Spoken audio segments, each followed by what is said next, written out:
Before there were names for gods, before even the stars themselves burned with fire, there was war. It began in the hearts of mortals, primitive, savage, and clawing their way through existence. They fought not for glory or empire, but for survival. When the first spear was raised in wrath, when the first skull was crushed beneath a stone, the immaterium drank deeply of that hatred. Violence echoed across the veil, and with each drop of blood spilled, something ancient began to stir. From the warp's churning depths, that chaotic mirror of mortal emotion, a presence began to take shape.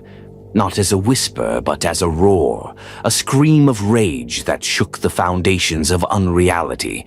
From endless conflict, from endless bloodshed, a god was forged. His name, though unknown to mortals at the time, was already etched in the warp's pulse. Khorne. He is not a creator. He is not a healer. He is an executioner, a force of absolute martial fury, born from a billion battlefield deaths. He did not emerge quietly. His form crashed into the warp like a comet of brass and rage, his arrival a cataclysm felt by demon and god alike. Where he stood, the screaming winds of the Empyrean silenced in reverence. The blood-soaked soil beneath his tread formed the foundation of his throne, not from metal or stone, but from the skulls of the vanquished, rising in a monument to violence unending. Khorne's essence is conflict. He does not require ritual, prayer, or deception. He is invoked by the swing of a sword, the snapping of a neck, the roar of artillery. Every act of wrath gives him strength. Every war fuels his dominion. And from the moment of his awakening, war has never ceased. His dominion formed quickly. A realm of brass and blood erupted around him, shaped not by architects, but by the thunder of war. The sky boiled in crimson, the earth cracked with rivers of gore, and atop a mountain of skulls, the throne was raised, a seat forged from hatred, skulls piled high from every species imaginable. Mortal, Xenos, demon, it mattered not. All who died in rage or were slain in battle added to the growing monument beneath him. Those who claim to see into the warp speak of Khorne as a giant clad in baroque brass armor, his features locked behind a snarling horned helm. His fists can shatter moons. His axe, the fabled gore child, has split gods in twain. But these are merely images the mortal mind assigns to the unseeable. Khorne is beyond flesh, beyond comprehension. He is fury made manifest. Even in his earliest moments, his influence stretched far and wide. As soon as Khorne drew breath within the warp, lesser demons formed in his wake. Bloodletters, his chosen executioners, marched out in disciplined ranks, blades dripping with warp venom, eyes glowing with fanatic purpose. Great beasts, later known as bloodthirsters, emerged from the depths, echoes of their master's wrath, towering winged engines of annihilation, each one a fragment of the blood god's will. These legions did not wait for summoning. They warred among themselves, testing their strength in endless combat within Khorne's realm. For in his domain, peace is weakness, and stillness is death. Only through ceaseless battle do his servants earn the right to exist. There is no respite. There is only the clash of arms, the roar of champions, the fall of the unworthy. It is said that time itself is different in Khorne's realm. Days pass in heartbeats. Centuries are swallowed in a single duel. The mountains shift and groan under the weight of new skulls, and rivers flood anew with each passing hour. The din of war never ceases. No songs are sung, no banners are raised. Only the cries of the dying mark the passing of eras. Khorne does not care for ambition, nor the schemes of mortals who seek his favor through words. He abhors sorcery, a coward's path in his eyes. Magic is deception. It is war without honor. Those who rely on it draw only his contempt. Even among the warp-born, psychers find no sanctuary in Khorne's gaze. To wield power through trickery is to earn his eternal wrath. Yet not all who serve Khorne do so knowingly. Across the galaxy, entire cultures worship him without a name. Some see him as a god of strength and battle, others as a red star that rises before great wars. Barbarians on feral worlds sacrifice prisoners before brass altars. Hive gangers carve the mark of Khorne into their flesh. Even disciplined warriors, pushed beyond sanity by the horrors of unending battle, feel the call of the blood god whisper in their veins. Every blade that slays in rage, every soldier who fights not for cause but for the thrill of violence, they all contribute to Khorne's strength. Even in death, they serve. Their skulls, it is said, are taken to the skull throne, carried by demonic hands to join the ever-growing mountain beneath their master's feet. And so the blood god grew. He did not arise through faith, he rose through carnage. His birth was not heralded by angels, but by screams. His first breath carried the scent of burned flesh and spilled entrails, and from that moment forward, he has never ceased to hunger. He does not scheme, he does not debate, he demands skulls and blood. The price of his attention. To some, Khorne is a monster, to others, a liberator, a god who cares not for politics or lies, only for strength, for victory, for the raw primal truth of battle. In a galaxy forever at war, Khorne does not need to be worshipped. He simply is. He was born from the first death, and so long as blood is spilled, he will never die. In the deepest pit of the warp, where sanity dies and madness is law, there stands a fortress beyond mortal imagining, the Brass Citadel. It is not a castle built by hands or machines. It is a monument to war, grown from the very marrow of battle, forged in the heat of eternal conflict. Each wall sings with the fury of past sieges. Each gate is a wound that never heals, gaping wide with the ruin of shattered realms. And at its very heart, upon a rise of ever-climbing bone and splintered helm, rests the skull throne of Khorne. It is said that the citadel cannot be approached in peace, that the land itself resists stillness. Fields of shattered swords and broken standards form a scorched plain around it, where great demonic hosts clash endlessly, vying for a glimpse of their god. Even the ground groans with the weight of spilled blood, and the air is a furnace of war cries and howling fury. The wind is ash, the rain is fire. It is a place not meant to be visited. It demands to be fought through. The citadel rises in impossible dimensions. Its towers twist like spears thrust into the heavens, lined with battlements manned by bloodletters, their flaming eyes watching without rest. Bridges arc over bottomless chasms filled with the corpses of titans. Ramparts thunder with the tread of brass scorpions and skull cannons, their barrels crusted with centuries of gore. The walls themselves are clad in sheets of hammered brass, stained black with the soot of 1,000 sieges. Every plate bears the mark of its maker, not a name, but a kill. Every inch of it is earned. Inside there is no court, no gallery, no throne room in the manner of mortal kings. Instead, there is a vast killing ground, an arena the size of continents, where demons and champions of Khorne do battle before their god's watchful gaze. These battles are not contests, nor for favor. They are offerings made in flesh and steel. The blood spilled upon those killing floors is consumed by the warp itself, drawn upward in crimson rivers toward the apex, the skull throne. No mortal has ever reached the base of that dread seat and lived to speak of it.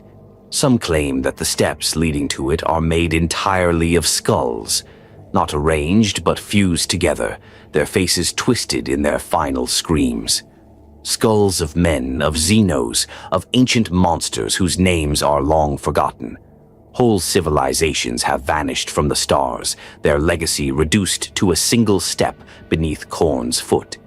The throne is immense, larger than cities. Its jagged form rises like a mountain, each crevice spilling fire, each ledge bearing fresh offerings. Khorne himself sits atop it, motionless, eternal, terrible. His presence eclipses even the architecture. Where he gazes, demons roar with renewed frenzy. Where he speaks, earthquakes erupt through realms. But he rarely moves, rarely speaks. He observes, judges, waits for greater slaughter. The throne is fed not only by demons. Across the galaxy, every skull claimed in his name, whether knowingly or not, is said to appear upon it. When a warlord slays an enemy in fury, the blood may spill upon a battlefield light years away, but the echo of that death rings in the warp, and the skull, spiritually, symbolically, or sometimes truly, finds its way to the throne. A never-ending tide of bone, building, expanding, climbing. It is never full. It cannot be. For war does not end. Some scholars in the dark corners of the Inquisition whisper that the Skull Throne predates language, that the earliest psychers in their death throes spoke of a red mountain looming in their dreams long before any warp god was named, that even the Eldar pantheon feared it, not for its cunning but for its inevitability. There is no bargaining with it, no reasoning. It exists to consume. And what of the Citadel itself? It is not static. It grows with the blood god's power. As new legions rise, as new wars rage across the galaxy, the fortress expands. New halls of slaughter are born with every campaign. The first war for Armageddon birthed the Iron Bastion, a vast chamber of writhing chains and molten steel, commemorating the arrival of Angron himself. The fall of Scalathrax carved new murals into the stone, blood-slick frescoes of Khorne's fury. The Citadel remembers everything. Its defenders are legion. Bloodthirsters, the greatest of Khorne's demons, guard its heights, ancient beings with names known only in the screams of the dying. Angrath the Unbound, Kabanda, Skarbrand, once honored here before his banishment. These are not mere guardians. They are generals, executioners, living monuments to Khorne's favor and wrath. The forges of the Citadel never cool. They burn with warp flame, casting weapons not for utility but for slaughter. Axes that crave flesh, blades that weep for battle, armor that fuses to its wearer's soul, forever binding them to the blood god's service. These gifts are earned, not given, and those who fail to wield them with honor are devoured by them. Khorne's arsenal suffers no cowardice. And then there is the heart of the Citadel, a place even demons fear. The Pit of the Slain, a vast chasm beneath the throne itself, where the essence of those who displease Khorne are cast. They scream as they fall, their immortal souls unmade, unremembered, fed to the fires of eternal wrath. Some say that Skarbrand's punishment began here, a fall so deep that his wings blackened before he was flung into real space. Others say the pit is bottomless, a wound in the warp that will never heal. Warlords across time have dreamed of storming the Citadel. Fools, all of them. For the path to the blood, God's Gate is a gauntlet of death. Entire demon worlds float like shattered moons in orbit around it, each one a test, a slaughter field, a grave. Even if one were to reach its edge, the siege would never end, for the Citadel thrives on attack. It grows stronger with each assault, its defenders more frenzied, more brutal. Some say the Citadel is alive, that its walls breathe, that it hungers as Khorne does, that if one were to reach its core, they would find not stone or metal, but a pulsing heart, beating to the rhythm of war drums. Others say it is Khorne's soul made manifest. The truth may be both, or neither. It does not matter. It stands eternal. The brass citadel is not a fortress. It is a covenant, a promise to all who dwell in the galaxy, that there will always be war, that there will always be blood, that the throne will never be empty, and every skull you offer brings you one step closer to it. There is a lie whispered by the cowards of the galaxy that Khorne is mindless rage, no more than a beast thrashing in the void. They see only the blood, they hear only the howls. But those who witness the truth of his followers, those who survive their wars, come to understand a deeper, older truth. Khorne is not chaos without structure. He is wrath given purpose. His fury is not blind. It is sharpened into a creed, older than empires, carved in the bones of fallen worlds. Blood for the blood god. Skulls for the skull throne. This is the war cry. But it is more than a scream before battle. It is law. A sacred code upheld across the stars, etched into the hearts of his faithful, and screamed by his demons in endless war. It binds war bands, defines champions, and tears apart those who stray from its path. For Khorne demands blood, yes, but also strength, discipline, and a warrior's code that punishes weakness and deceit. The creed is simple: kill with honor. Spill blood through strength, embrace combat, scorn sorcery, reject cowardice. All battles are sacred rites, and every death is an offering. It is not enough to kill. One must kill with ferocity, with intent, with skill. Each duel is a prayer, each blow a hymn.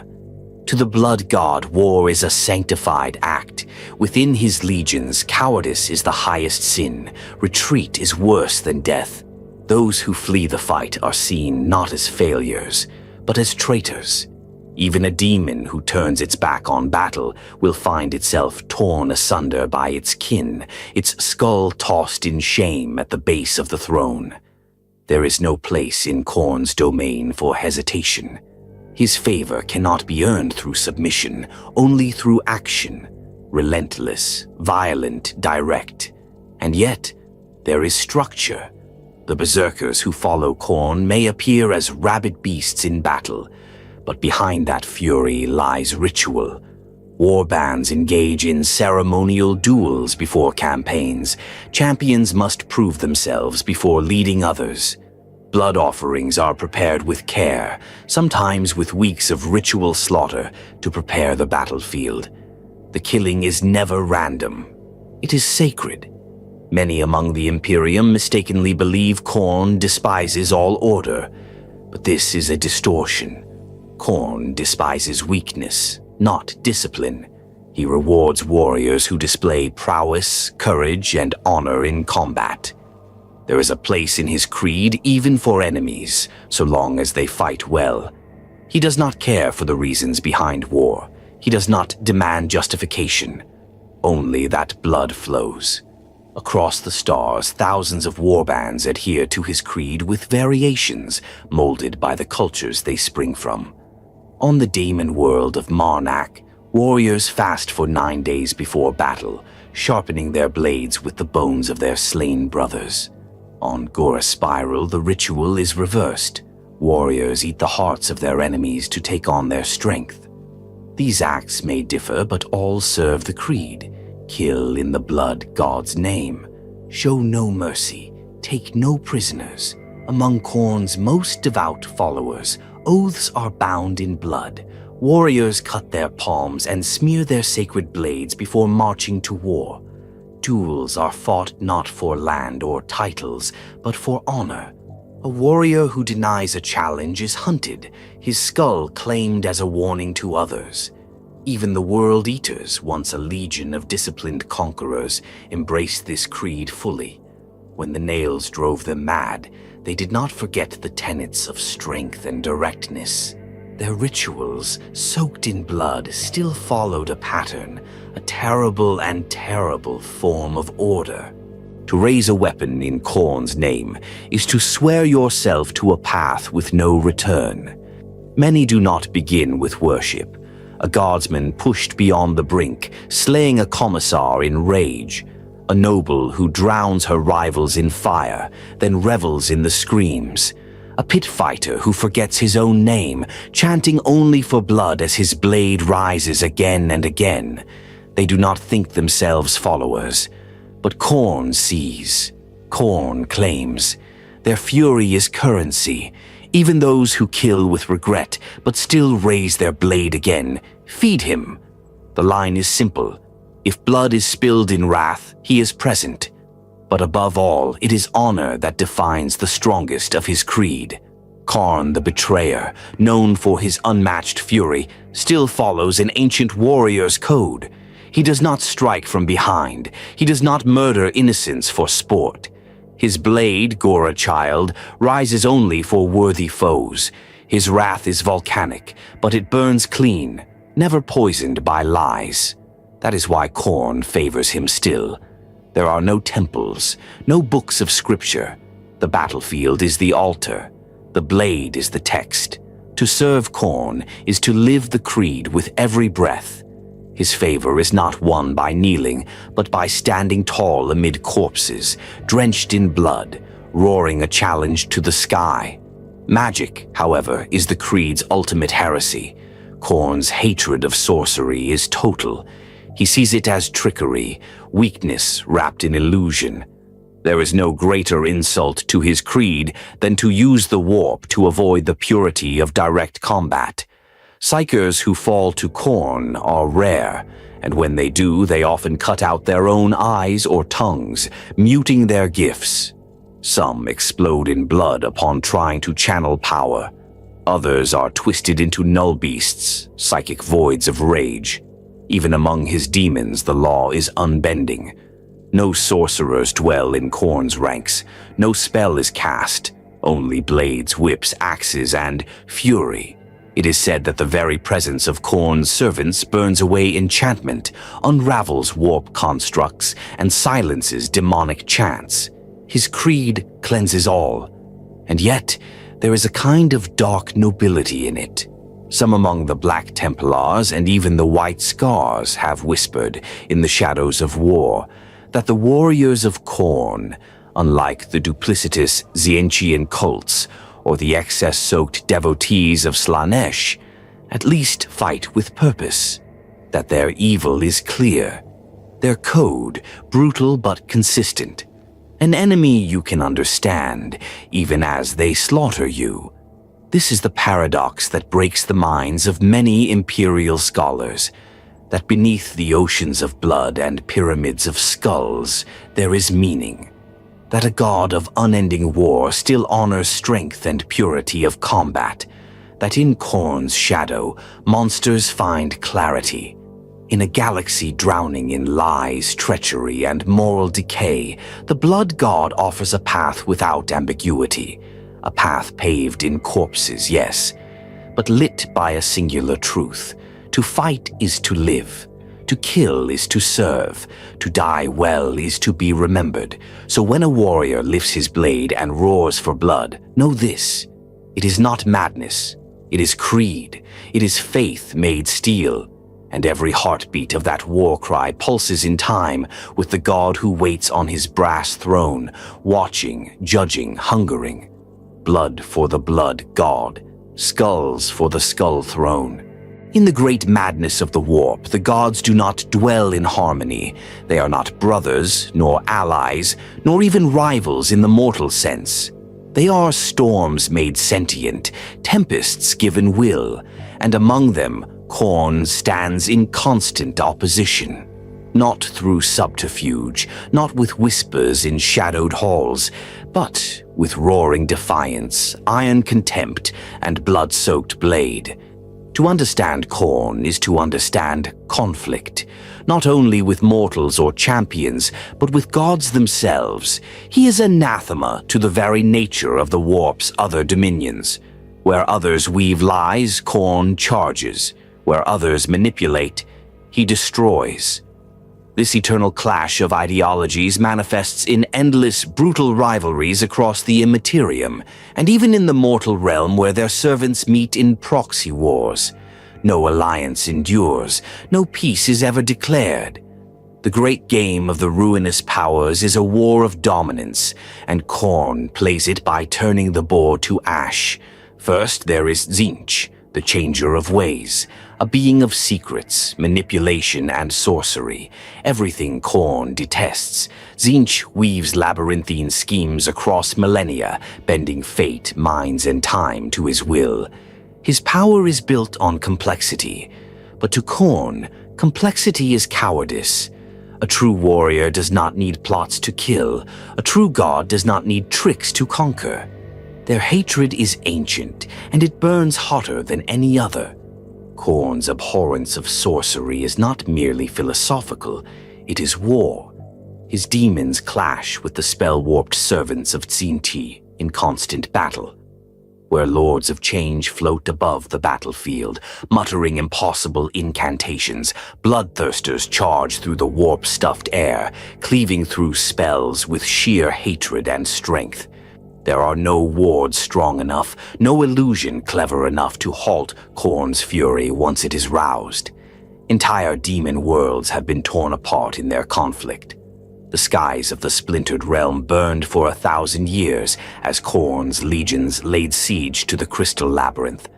The ground bled from every wound inflicted by brass axe and warp fire, until the battlefield itself collapsed into a chasm of screaming souls.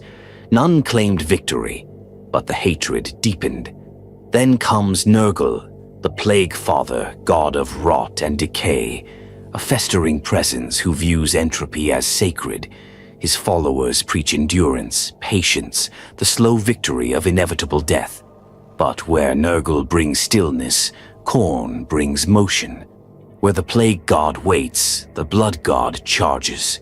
To Khorne, there is no honor in disease, no valor in drowning the enemy in filth.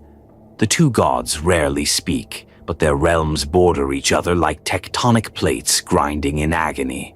In the eternal war fields of the warp, Khorne's armies march into Nurgle's corrupted domains, cutting down plague-ridden monstrosities, their blades rusting with every strike. Yet still they swing, still they kill, even as the rot eats at their very forms. In return, Nurgle's demons swarm like locusts, seeking to infect and overwhelm through attrition, a clash of endurance and fury, of corrosion and wrath.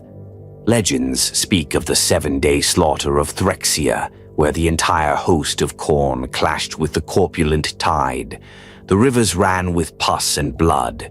No quarter was given. On the 8th day, only bones remained, cracked and blackened. A draw, perhaps, but not to Khorne. For to fight, to kill, to spill blood unceasing, even in death, is victory.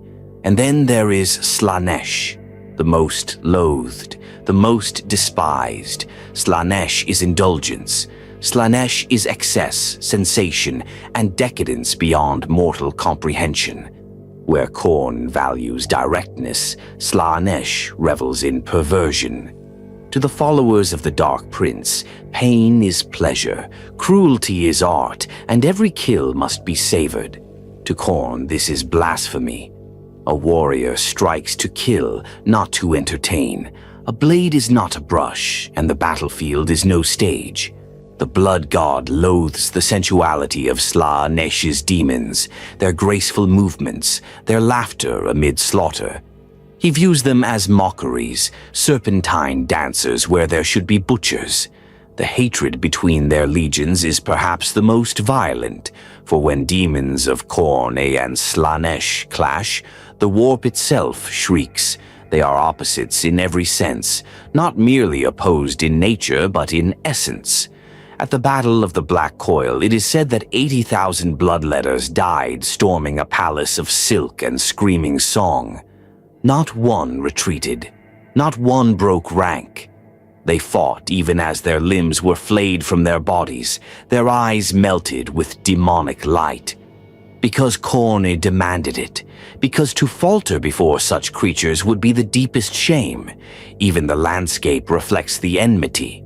Where Khorne's domains are forged in brass and fire, Slaanesh's stretch in mirrored obsidian and perfumed wind. Where one screams, the other coos. where one destroys, the other corrupts. The only thing they share is a hunger, but even that differs in flavor. Khorne seeks worthy skulls. Slaanesh seeks beautiful deaths, and so they kill each other without end. But it is not only among gods that Khorne wages war. The great game itself, that eternal contest between the four, is not played by Khorne. He rejects the game. He breaks the board and kills the other players, while the others weave their power through manipulation, gifts, bargains, and oaths. Khorne simply destroys. There is no pact that cannot be broken by a blade, no promise that can survive a scream. This is Khorne's truth, and it is why the other gods both fear and hate him. Because he does not play, even the Chaos Undivided struggle with this. The Word-bearers, champions of all the dark powers, have long attempted to bring unity between the gods, to forge demonic pantheons in service of galactic ruin. But Khorne will not kneel to any vision of peace. When they gather, when they speak of balance and mutual worship, the blood god watches in contempt.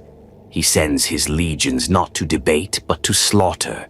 Let them build temples. His warriors will reduce them to rubble. Let them summon demons. His will answer with death.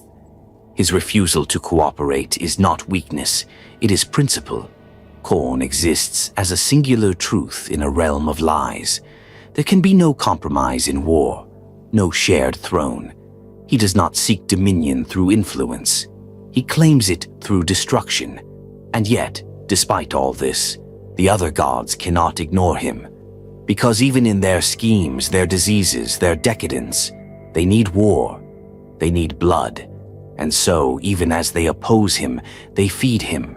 Every manipulated civil war, every plague that leads to rebellion, every whispered desire that ends in a knife between ribs, all of it feeds the blood god, whether they will it or not. This is Khorne's greatest act of vengeance.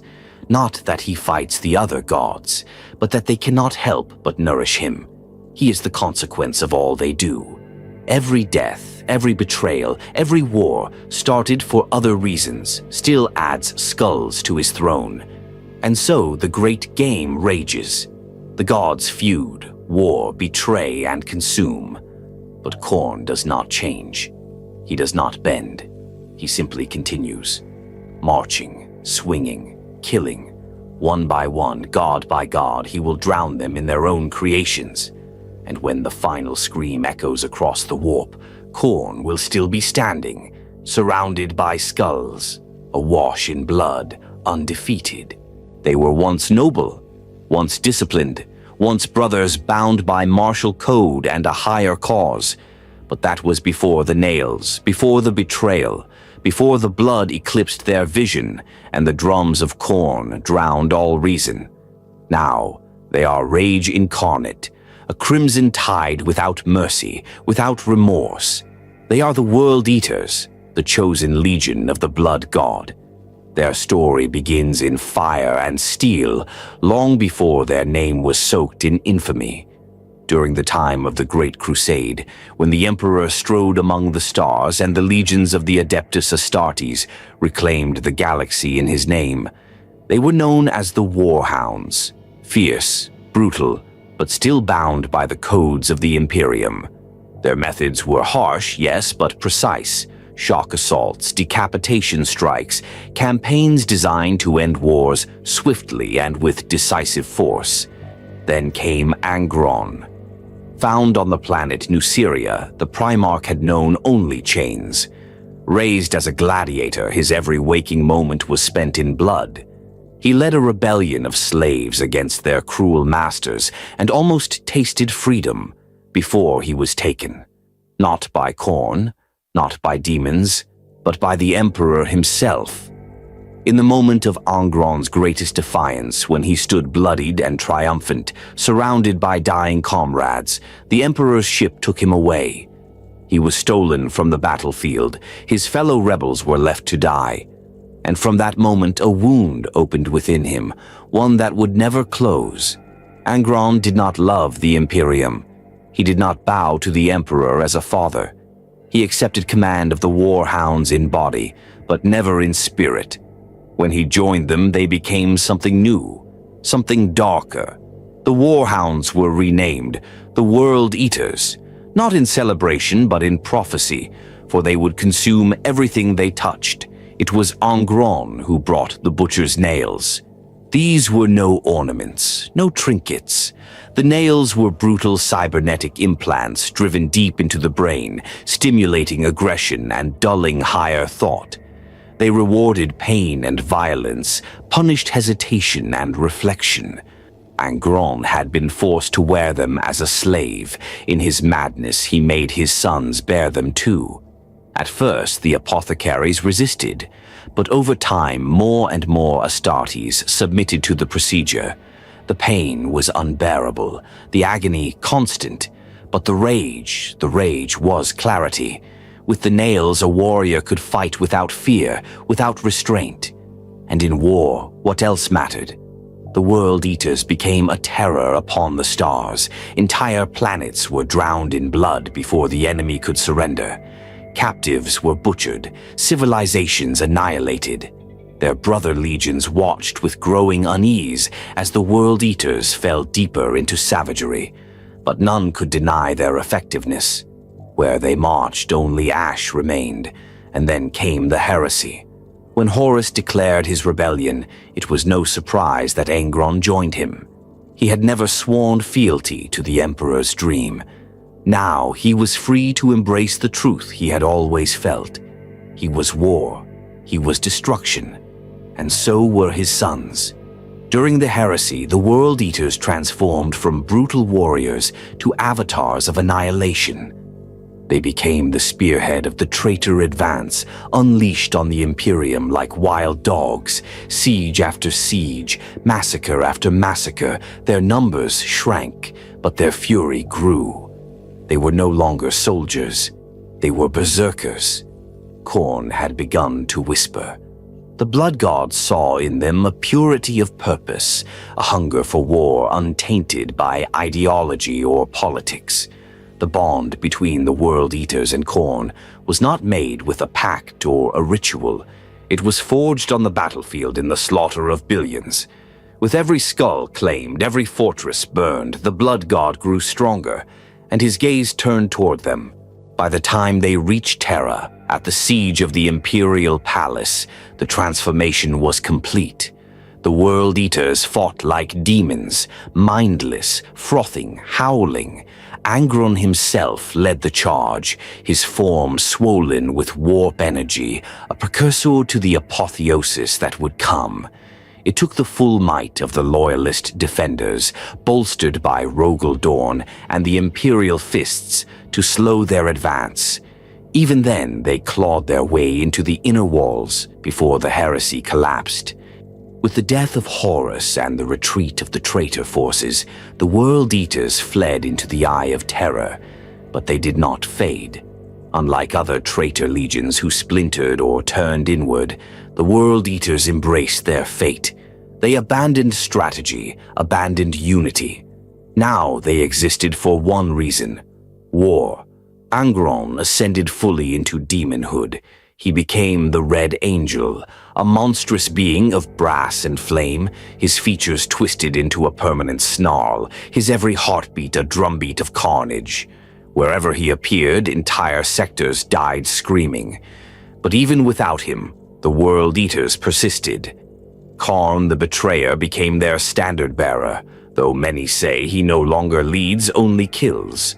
Their warbands spread like wildfire, each a shrine to slaughter. Some roam the galaxy aboard demon engines, others wander alone, challenging entire regiments to single combat. None seek conquest, none raise cities.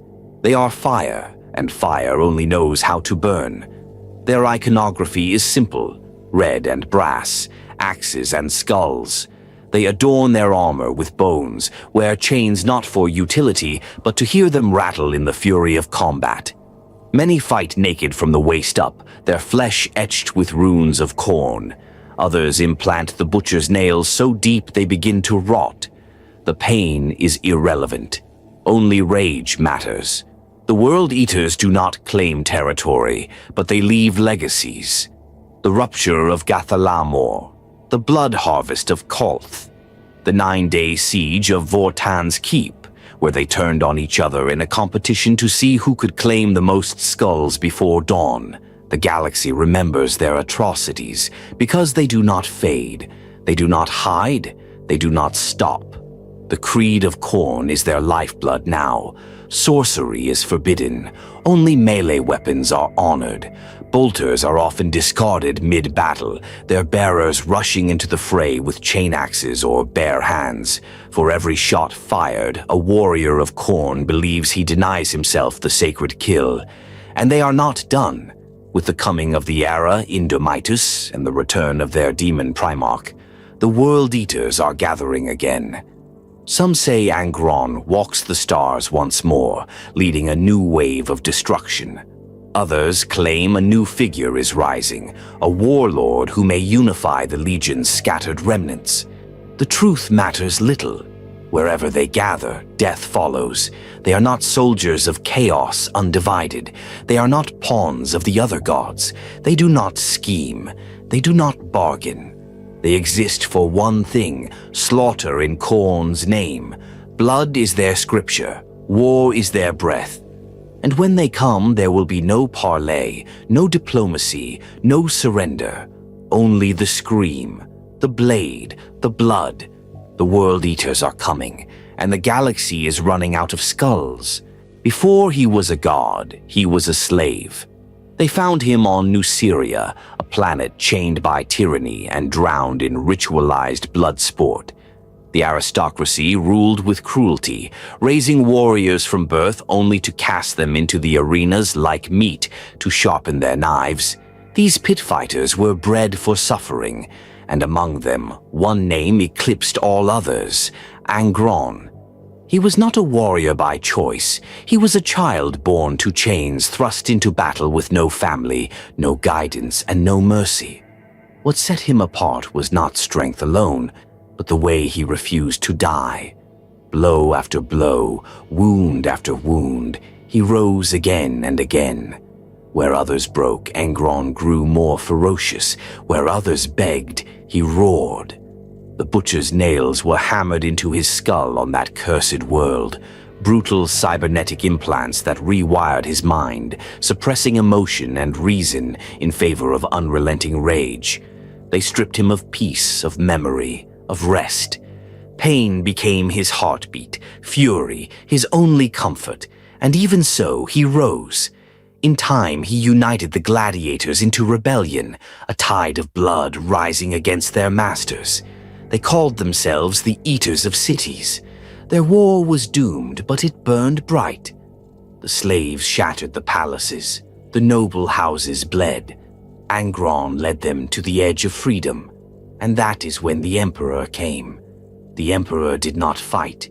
He did not reason. He simply plucked Angron from the battlefield with a teleportation beam and brought him aboard a ship in orbit. His warriors below, the brothers he had sworn to die with, were abandoned, slaughtered to a man. That betrayal never left Angron. Not in life, not in death, not even in the warp. He was given command of the Warhound's Legion, brutal shock troops of the Great Crusade, but the Primarch did not lead them with pride. He hated them, hated their perfect armor, their false civility, their blind loyalty to the Imperium. He brought the nails to them, not as a gift, but as a sentence. His rage would become their fate, and so the Warhounds became the World Eaters. Angron transformed them, not just with the implants, but with his presence, a furnace of wrath barely contained in ceramite. He led from the front, charging into enemy lines like a beast. Entire Xeno civilizations fell before him, not with strategy, but with force. There were no negotiations, no occupation, only extermination. Planets were left as wastelands soaked in blood. He did not care for titles. He did not dine at high tables with other Primarchs. Where Fulgrim preened and Lorgar preached, Angron sharpened axes. Where Gilliman calculated, Angron killed. His disdain for his brothers was deep and unyielding, save perhaps for Horus, who flattered him and fed his resentment of the Emperor. When the heresy began, it was not a surprise that Angron turned. He never swore allegiance to the Imperium, never bought into the lie of unity. He had only been waiting for an excuse to burn it all down. During the Horus heresy, Angron was an unstoppable force, not because he commanded fleets or enacted brilliant tactics, but because no one could withstand his fury.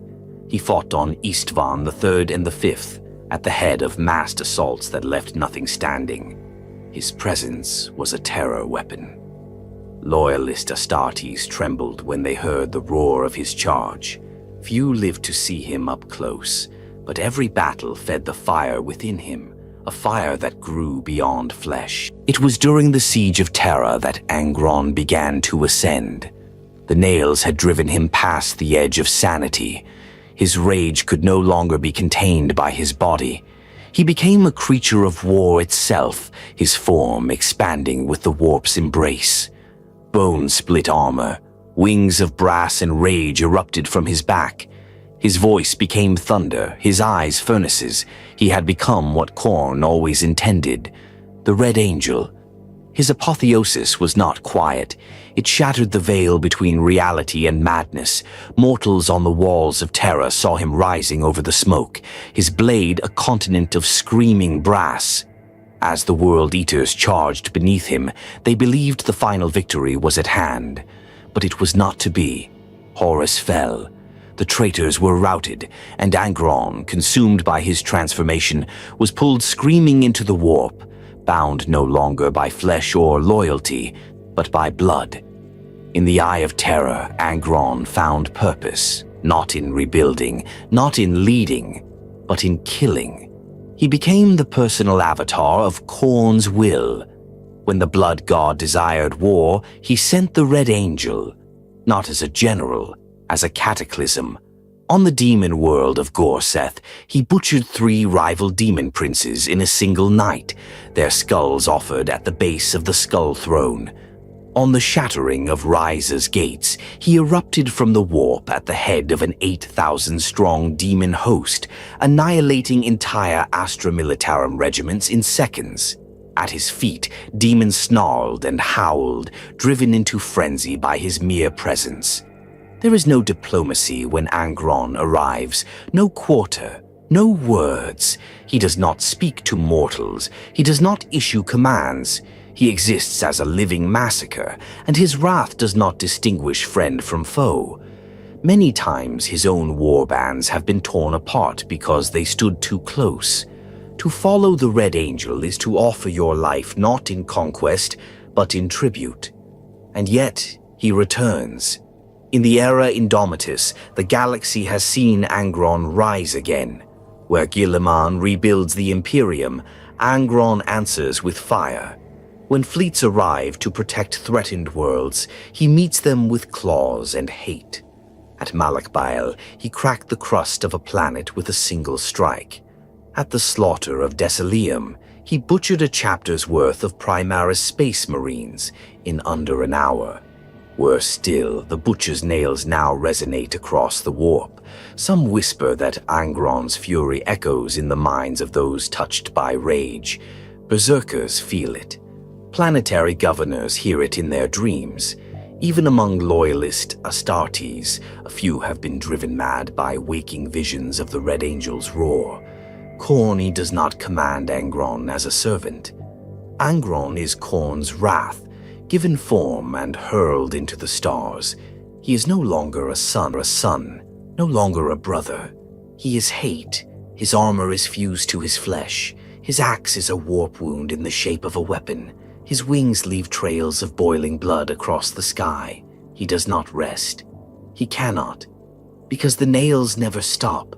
Because the roar never fades. Because there is still blood to spill. And so long as there is a war to wage, a skull to take, a world to burn, the Red Angel will come. The galaxy had never known such a fire. It began with brotherhood, a dream of unity forged by conquest, held together by blood and steel. But beneath the banners of the Great Crusade, old wounds festered, resentments burned in silence, and from that silent pyre rose a war so vast, so apocalyptic, that even the gods stirred in anticipation. Among them, none hungered more than Khorne. The Horus heresy was not merely a civil war. It was the crucible in which the blood god's influence first erupted into the mortal plane at galactic scale. Where other gods whispered and plotted, Khorne surged. Because war, true war, had come, it began with Horus, the favored son, the war master. He had been the pinnacle of what the Emperor could create, a warrior without peer, a commander without equal. But pride is fertile ground for corruption. The seeds of doubt, planted by the word-bearers and nourished by the chaos gods, took root in his heart. And when Horus fell, he did not fall alone. The War Master brought with him half of the legend's Astartes.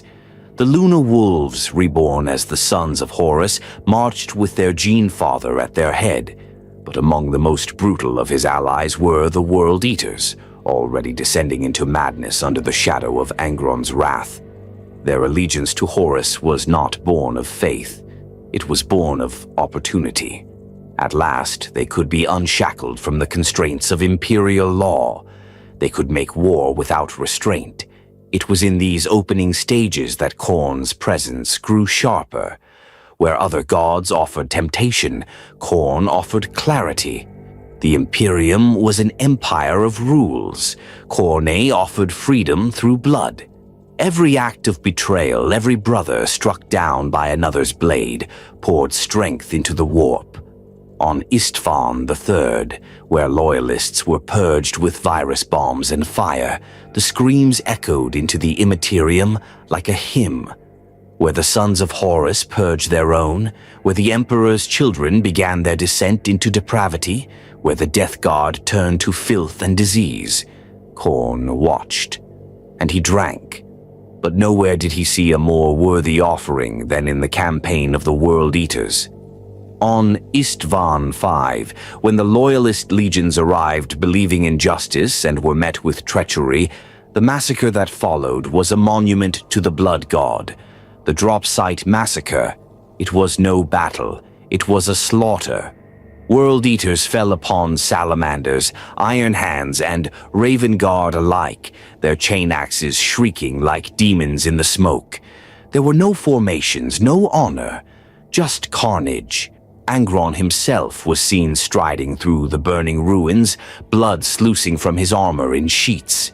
For every warrior that died in rage, for every oath that ended in a scream, Khorne's throne grew higher. Even among the traitor forces there were those who hesitated, those who plotted or maneuvered politically. Not the World Eaters. They did not wait. They did not plan. They killed. As the heresy escalated, the war spread like wildfire. Dozens of worlds turned to ash. Systems were depopulated in a single night. And in every massacre, every siege, every battle line torn apart by bolter and blade, Khorne thrived. On the fields of Genna, the traitors deployed gladiatorial engines of death, war machines crafted not for victory, but spectacle. The World Eaters unleashed skull-faced dreadnoughts that tore through enemy lines while screaming for no god but war. On Nearus Ultima, Angron personally led a decapitation strike, killing every officer in a loyalist command structure within a single hour. The Vox channels were flooded, not with orders, but with laughter. But the blood god's influence was not confined to the traitors. Even within the ranks of the loyalist legions, Khorne's shadow fell. There were those who, in desperation, embraced brutal tactics, sacrificing their humanity to buy seconds of survival. Some began to feel the joy of battle, the addictive rush of ending a life. Khorne cared not for banners, only for the manner in which blood was spilled. It is whispered that on certain fronts, ultramarines and iron warriors both fought with such savagery that the warp shivered. In those moments when anger overtook purpose, when revenge replaced duty, Khorne listened. And then came terror. The siege of the Imperial Palace was the climax of the heresy, but for the Blood God, it was the crescendo of a symphony of slaughter. A world aflame, an empire on the brink, and legions of superhuman killers battering at ancient walls. Khorne's legions in the warp howled with approval. The World Eaters were at the tip of the spear. Their assault was unrelenting. While the sons of Horus orchestrated strategies, while the Death Guard poisoned the land and the Emperor's children descended into madness, the World Eaters tore straight into the walls with axes and brute force. No finesse, no pause. They clashed with custodians, with Imperial fists, with loyalist remnants of broken legions. And still they charged. Angron was a storm at the heart of it all. He led every assault personally, roaring as he tore through ranks of defenders. At one point, it is said he reached the Saturnine Gate alone, covered in blood from helm to heel, howling for his father to face him. The Emperor did not come, but Khorne watched. For the Blood God, this was not just a battle, it was an anointing. In the smoke of burning towers, in the screams of dying Primarchs, in the collapse of Brotherhood, Khorne found his first great feast. This was not the slow seduction of Tzeentch, the rot of Nurgle, or the velvet corruption of Slaanesh. This was fury. War on a scale the galaxy had never seen, but as always, war consumes all. And even the Red Angel could not pierce the throne room. Horus fell. The traitors were broken, and the heresy, though it had nearly sundered reality, came to an end. But not for Khorne, because the damage had been done. The World Eaters were beyond saving, the bonds of loyalty shattered, the Imperium bleeding, and the warp now forever changed. Never again would it be just a sea of emotion. Now it was a battlefield, and Khorne stood as one of its kings. The Horus heresy left the galaxy in ruins. But in the cracks left behind, the Blood God found footholds. New warbands rose, new cults emerged, and even in peace the seeds of violence remained. Khorne does not care who wins, only that war continues. The heresy proved that even the Emperor's chosen could be turned into butchers. And as the ashes settled, the Blood God smiled, for he knew that the fires of that betrayal would never be extinguished. In the sky above Cygnus Prime, the stars wept blood. It began with a summons, a plea for aid. 1,000 souls cried out from the edge of the void, and the 9th Legion, the noble Blood Angels, answered with pride. They had not yet known the full taste of betrayal. Not truly, not like the others. The heresy had begun to crack the Imperium apart, but to the sons of Sanguinius, hope still lived in the fire of honor. What awaited them was not a cry for help, but a trap crafted in the bowels of the warp itself. The Cygnus cluster had been consumed, every planet, every station, every soul turned into an altar of agony.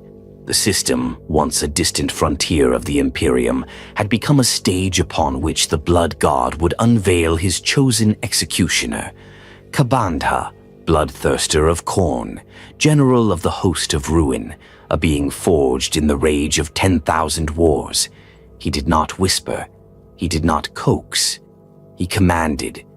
Kabandha's hatred for the Blood Angels was not born of doctrine or cosmic politics. It was personal, for the Blood Angels, though noble, bore a flaw Kabandha would expose and turn into a weapon.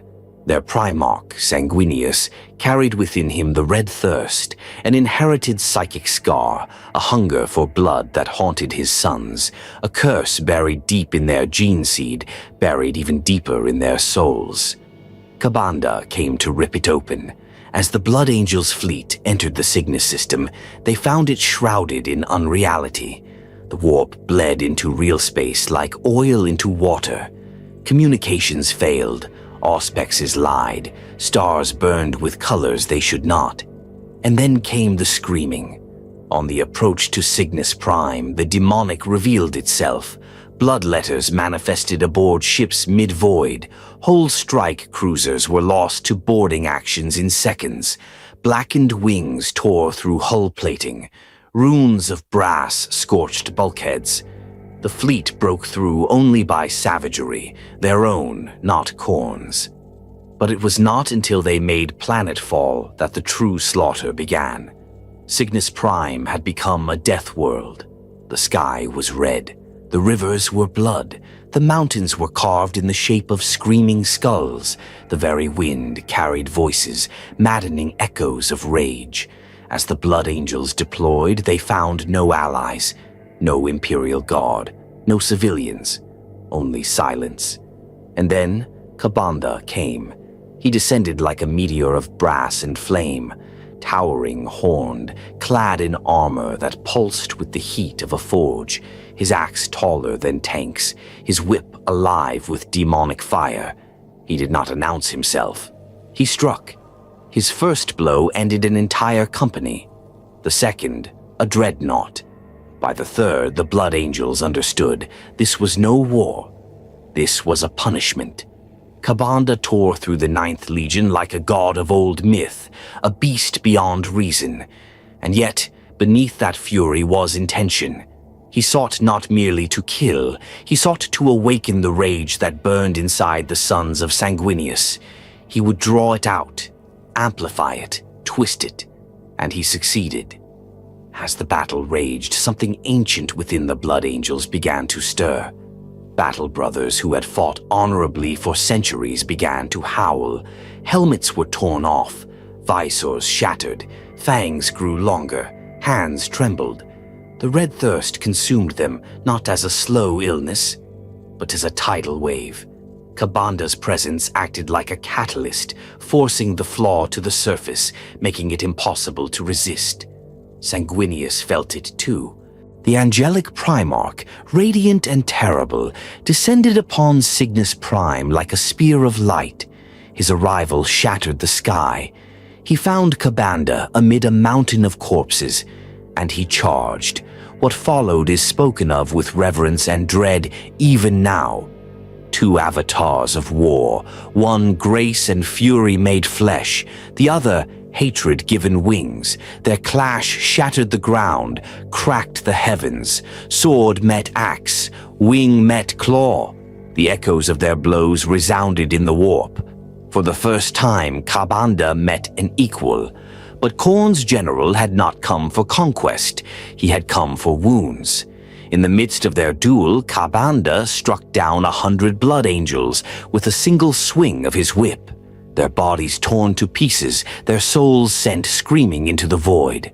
The sight broke something within Sanguinius. The grief, the rage. It ignited. The Blood Angels howled. They fell upon the demons with wild abandon, their discipline forgotten. What Kabanda had come to do, he achieved. He provoked them, turned the flaw into a weapon. He did not win the battle. Sanguinius rallied his sons, banished the demon with the burning light of his wrath. But the damage had been done. From that day forward, the red thirst could not be denied. Worse, it began to evolve. Whispers of the black rage followed, a madness that struck even the most composed among the 9th Legion, a fugue state in which a warrior would believe himself to be Sanguinius, reliving the Primarch's death at the hands of Horus. Their eyes would go black, their armor stained forever, their fate sealed, death in battle. Nothing more. It was not coincidence. Kabanda had broken something fundamental, and he did not disappear. Over millennia, Kabanda has returned time and time again, always to strike at the Blood Angels or their successors. He has become their nemesis, the embodiment of their shadow. On Makan, he reappeared during a Black Crusade and killed the chapter master of the Angels and Carmine in single combat. On the dead plains of Mefria, he led a host of demons in a ritual intended to corrupt the very gene seed of the Nayek line. His hatred is eternal. Why? Why the Blood Angels? Because they dare to resist, because despite their flaw, despite their rage, they choose to be noble. And to Kabanda, to Khorne, that is the worst heresy of all, to fight with honor, to try and control fury, blasphemy. The Blood Angels are a reminder that rage can be wielded without submission, that discipline can coexist with wrath. Kabanda wants to extinguish that lie. To Khorne, all blood must be spilled in his name, every death, every scream, every last drop. And so long as the Blood Angels live and do not give in, they deny him, they deny Kabanda. And so he returns, again and again, a shadow on wings, a whip cracking through reality, a demon whose hatred is deeper than any mere battlefield. He does not come for territory, he comes for legacies, and he will not stop until every son of Sanguinius lies broken, their nobility shattered, their skulls at the base of the skull throne.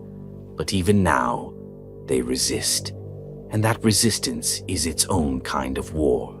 He was born into war, but not as a beast. He began with purpose, with pride. He was not always a monster. There was a time when Khorne of the World Eaters was counted among the finest warriors of the Imperium. A captain, a leader, a voice of reason even among the thunder of bolters and the thunderous charge of chain axes. He was called the Eighth Captain, a warrior of unmatched skill and discipline. But no one remembers that now. Now he is the betrayer. But the truth, the whole truth, is bloodier than the name allows. Khorne was born on Terra, before the Great Crusade reached its height. Selected for the 12th Legion, he rose quickly through the ranks not just for his ability to kill, but for how he killed, efficient, clean, and fearless. When Angron was found on Nuceria and imposed his savage doctrines upon the Legion, it was Khorne who bridged the gap between what the World Eaters had been and what they were becoming.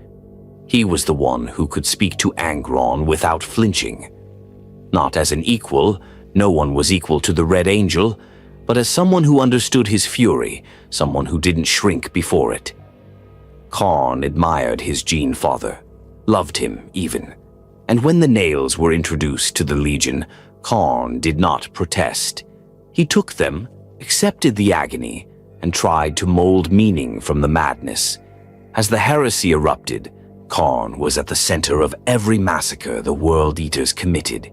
From Istvan to Terra, he led the charge, howling his Primarch's name, his chain axe cleaving through loyalists and traitors alike. His weapon, Gora Child, was a monstrous thing. Once Angron's own axe, now wielded by Khorne with a terrible grace. But beneath the blood and violence, something deeper was shifting. The butcher's nails were not machines of rage alone. They were devourers. They stripped empathy, memory, and reason from the bearer, leaving only the fight. Even for one as resilient as Khorne, they wore away his soul piece by piece. And yet, he endured.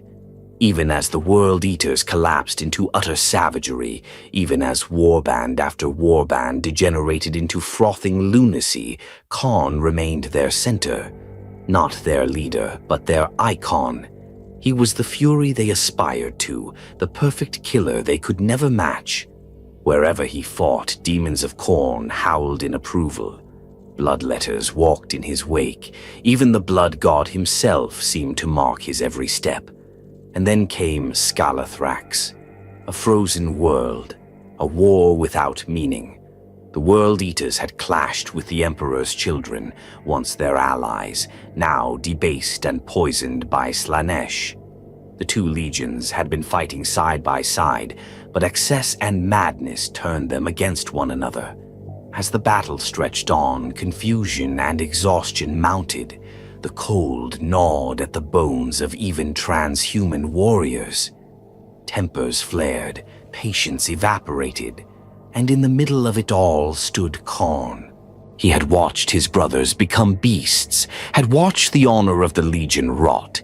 He had seen the World Eaters fall into disarray, no longer fighting for purpose, just for the sensation of violence. And in that moment of disgust, he made a choice. He turned his axe not on the Emperor's children, but on his own. He slaughtered those who had hesitated, burned the shelters they had constructed to survive the night. When warriors tried to flee the cold, he hunted them down. He made a statement carved in blood and fire. There would be no retreat. There would be no weakness. That night, Scalathrax was broken. The World Eaters fractured. The last remnants of their discipline were lost. What emerged from that battlefield was no longer a legion. It was a scattered tide of butchers, bound only by the creed of the blood god. And Khorne, he died, or so they thought. His body was found amid the ash, blackened and still. No pulse, no breath. And yet, he rose. Days later, he stirred, his eyes opened, and when they did, something else looked out. He had been touched by Khorne, not as a priest is touched by prayer, but as an offering is claimed by flame. His soul had been reforged. He no longer fought for loyalty or memory or brotherhood. He fought only for the kill. From that moment onward, Khorne became the most feared warrior in the Eye of Terror. He no longer led. He arrived. No banners, no speeches, just blood. When the armies of chaos gathered for a black crusade, they knew Khorne would appear, not to serve but to spill blood. He slaughtered in the name of Khorne alone. He slew psychers by the dozens, banished demons who dared whisper instead of fight. Even the servants of other chaos gods fled at the sight of him. He was not political. He was not reasonable. He was wrath. There are no records of how many he has killed. Entire regiments vanish in his wake. He once slew an entire squad of Grey Knights with nothing but his bare hands. Another time, he severed the heads of 3 space marine captains in a single swing. His armor is drenched in centuries of gore. His axe, Gorechild, still drinks deep, still roars with ancient hunger. Some say Khorne cannot die, that he has been struck down 100 times, only to rise again, snarling. There is no mercy in him, no fatigue. He does not rest. He does not reflect. There is only forward, only the next battle, the next kill, the next soul to be offered on Khorne's altar. And yet, in all his rage, in all his slaughter, there is one thing that sets him apart from the other madmen of chaos. He never kills without purpose. He may turn on his allies, yes. He may leave a battlefield littered with friend and foe alike, but he does not kill without cause. His purpose is pure, even if it is terrifying. He kills in honor of the blood god. Not for pleasure, not for sport, but as tribute. This is why Khorne favors him above all others. Khorne is the perfect instrument, a blade without hesitation, a warrior who never retreats, never negotiates, never doubts. And though warlords try to claim him, though generals beg for his service, he walks alone, appearing where the blood is thickest, where the slaughter is greatest. When Khorne comes, the galaxy trembles. Because the betrayer does not warn, he arrives. There are moments in history where the ground splits, and nothing ever stands the same again. Scalathrax was such a place, not a jewel world, not a seat of power, just a cold, ash-choked wasteland orbiting a dying star. Yet, in its frozen soil, a legion died, a brotherhood dissolved, and Khorne, the blood god, claimed something more precious than conquest, the complete unraveling of restraint. Scalathrax was never supposed to be significant, just another ruined world among thousands in the Eye of Terror. A battlefield of little tactical worth where 2 broken legions had come to finish old wounds. The World Eaters and the Emperor's children. Rage and excess, fury and decadence, Khorne and Slaanesh. They did not come to debate. They came to kill. For years after the Horus heresy, the traitor legions had festered within the eye, licking their wounds, fragmented and directionless. The World Eaters, driven mad by the Butcher's nails and Khorne's hunger, had become little more than hunting packs. The Emperor's children, wholly consumed by the perversions of Slaanesh, drifted from ecstasy to atrocity in a spiral of degradation. Scalathrax was where they met, and where it all ended. The skies were gray, choking with soot and warp fog. The air froze flesh in seconds. Storms of ice raged across the continent. And yet, the World Eaters came. Dozens of warbands, hundreds of warriors descending in dropships and clawing at the enemy like starving animals. No tactics, no chain of command, just the need to spill blood. The Emperor's children answered with equal madness, sonic weapons shrieking with the screams of tortured souls, garishly painted armor glinting in the stormlight. They didn't defend positions. They didn't hold lines. They danced through the slaughter like artists, painting with entrails. The initial hours were carnage. Both legions relished the violence. The battlefield stretched across burning ruins, shattered bastions, and frost-bitten plains. World Eaters tore through bunkers with chain axes. Noise Marines retaliated with waves of sound that liquefied brains. Blood ran down melting ice. The snow turned red. But war, for all its fury, needs structure to endure. And on Scalathrax, that structure crumbled. The conditions worsened. The planet's surface entered a death freeze. Temperatures dropped to fatal levels. Vehicles stalled. Bolters jammed with frost. Even the transhuman physiology of Astartes began to falter. They sought shelter, ruins, bunkers, broken cathedrals of forgotten gods. And that's when the fracture began. In the howling cold, with the enemy entrenched and the storm at its peak, some World Eaters hesitated, not from fear, but from practicality.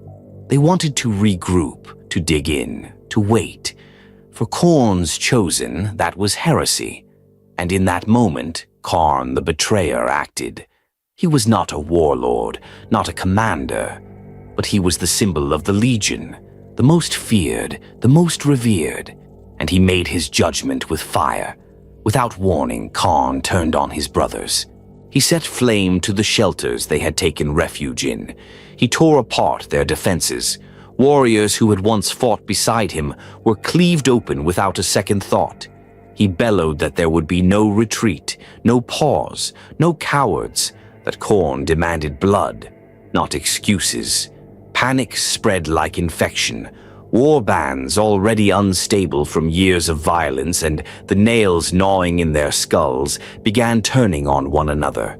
Brother killed brother. Long-standing companies disintegrated into duels. There were no sides anymore, only targets. The Emperor's children, watching this collapse from their strongholds, laughed. They turned their weapons on both sides, reveling in the chaos. But even they began to falter as the World Eaters, now beyond reason, assaulted them and each other with equal fury. By nightfall, Scalathrax was no longer a battle, it was a purge. Khorne fought without end. Some say he killed more World Eaters that night than he did enemies during the entire heresy. He raged until his armor was fused with gore, until Gorechild's teeth were dulled with bone, until his body finally gave out. When the morning came, a dawn dimmed by the ashen clouds, he lay still, not dead, not living, transformed, and the Legion was broken. The World Eaters, once a force of unstoppable cohesion, scattered. What remained was no longer a legion. It was 1,000 war bands, each chasing their own bloody horizon. There were no councils, no hierarchies. Only frenzied champions screaming Khorne's name, trying to outdo one another in carnage. Scalathrax became legend, not for the enemy defeated, but for the self-destruction that took place. The breaking of a brotherhood, the rejection of order, the moment when even loyalty was deemed weakness. The warp swallowed the planet in time. but its name endured. To the World Eaters, Scalathrax is both curse and shrine. Many deny it ever happened, or claim it was a sacred trial by the blood god. Others speak of it with venom, blaming Khorne for the dissolution of everything they once were. But Khorne celebrated it. Because Scalathrax was the perfect offering, it was not war against the enemy. It was war against self.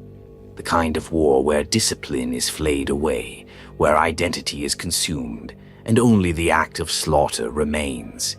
In the centuries since, warbands have visited Scalathrax not to conquer, but to reenact the slaughter. Pilgrims of rage, they battle each other in the dead ruins. They sacrifice their own in Khorne's name. And some, it is said, wander into the old bunkers, only to emerge weeks later, silent, blood-soaked, never the same. Khorne himself never speaks of it. He does not command. He does not explain. He simply kills. And perhaps that is the legacy of Scalathrax, that no one speaks anymore.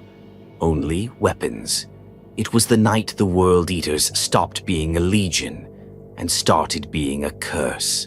They do not march to music. They do not pray. They do not chant. When the demonic legions of Khorne descend upon a world, they do so in silence, broken only by the thunder of their charge and the dying screams of the slain. They are the storm in the warp, the avalanche of red and brass that devours reality. The mortal champions of Khorne may shout his name, but the demons do not need to. They are his name, given claw and blade and unrelenting purpose. Khorne's demonic horde is unlike any other in the realms of chaos. Where the servants of Tzeentch twist into impossible forms, and those of Slaanesh move with sensual malice, Khorne's demons are war made flesh. Every inch of them is a weapon, every fiber a sermon to violence. Their arrival is not subtle. Reality ruptures, the air burns, the ground splits. Where the veil is thinnest, drawn taut by the anguish of war, by the heartbeat of mass slaughter, the legions tear their way into the material plane. They don't need invitations. They don't need incantations. Just enough death. At their head are the bloodthirsters, the greater demons of Khorne, his generals and most terrible avatars. Towering monsters of brass-plated muscle and fire-forged hatred, their wings blot out the sun, and their weapons are as large as siege engines. Each bloodthirster is a fragment of Khorne's essence. They are not just servants, they are echoes of their god. Every bloodthirster is born of battle and bound by ancient rites. They are not summoned, they erupt, clawing from the warp with a roar that tears the souls of lesser men from their bodies. Among them walk legends, Angrath the Unbound, who shattered the walls of Vrax single-handedly, Kabandha, nemesis of the Blood Angels, and Skarbrand the Fallen, cast from the brass citadel itself in fury. Each is a god of war in their own right, ruling hosts of demons with brutal clarity. They do not argue, they do not negotiate. Their only command is forward. Beneath them march the rank and file, the blood letters. They are the foot soldiers of Khorne's will, wiry, crimson-skinned fiends with blades forged from hate and purpose. Their eyes burn with murderous intensity, and their every motion is a lunge toward violence.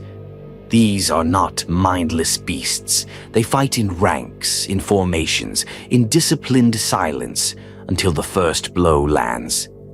Then it is chaos. Their hellblades can shear through ceramite and soul alike. Even power armor offers little protection once a bloodletter has found its rhythm. Some scholars of the warp theorize that each bloodletter is the spiritual echo of a warrior who gave everything to violence in life, that the most perfect acts of rage do not die, but reincarnate as demons. Whether true or not, they fight with the single-minded determination of men who have nothing left to lose and everything left to kill. Among them ride the Blood Crushers, demon knights mounted atop juggernauts, monstrous brass-plated beasts shaped like bulls forged from murder. The Juggernaut is a demon engine, alive with bloodlust, its hooves shattering stone, its breath molten fury. Together with their riders, they charge into battle with unstoppable momentum, shattering battle lines like waves smashing against cliffs. The Juggernauts do not feel pain. They do not falter. They are war horses of the apocalypse, each step a drumbeat of extinction. Then come the engines, the skull cannons, war machines fashioned from fused bone and metal, each one driven by the bound soul of a wrathful demon. They do not lob shells. They fire compressed skulls, wreathed in fire and psychic hatred, that explode with the force of gods. Each shot is an offering, every detonation a sermon. But the demonic legions are more than just soldiers. They are a culture of war. There are no civilians among them, no artisans, no scribes. Every entity that exists in Khorne's domain exists to kill, and they compete. Even within their ranks, hierarchy is determined through battle. Bloodletters duel to ascend. Bloodthirsters challenge one another for favor. The weak are slain without hesitation. This is not betrayal. This is faith. Every act of violence reinforces their connection to the blood god. In Khorne's eyes, even internal conflict is sacred. There is no treachery, only purification through combat. Their standards are torn from flayed enemies, their banners stitched with skin. No two war bands look the same. Each is a living tapestry of its own victories. Some war bands mount the skulls of fallen primarchs or saints upon their helms. Others chain the corpses of defeated demons from rival gods to their chariots as trophies. To walk among the blood legions is to walk through a museum of apocalypse. Khorne's demons do not appear in random war zones. They are drawn, summoned by the scent of righteous slaughter, by the tremor of war too violent for mortals to bear alone. It is not always cultists or sorcerers who open the gates. Sometimes it is a battlefield commander pushed too far, a city turned against itself, a duel that ends in betrayal.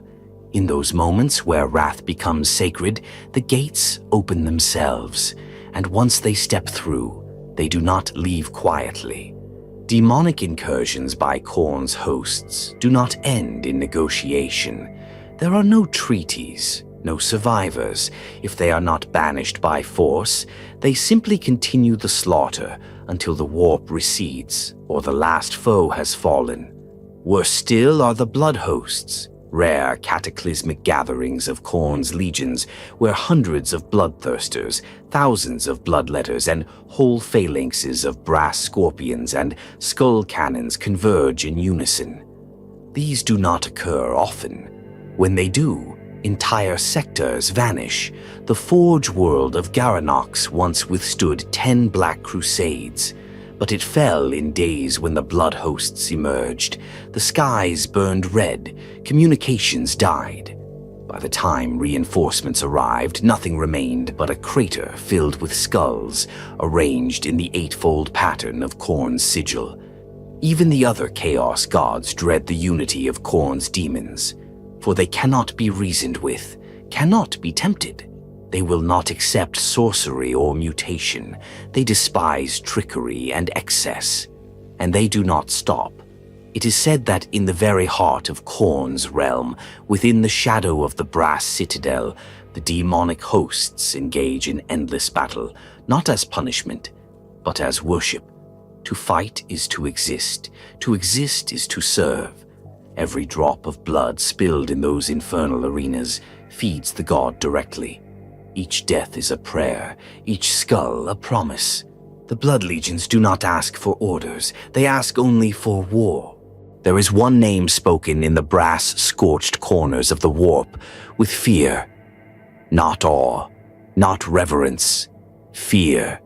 Even among the demonic ranks of Khorne's endless legions, where strength is law and mercy is heresy, There is a shadow that causes even the boldest bloodletters to falter, the shadow of Skarbrand.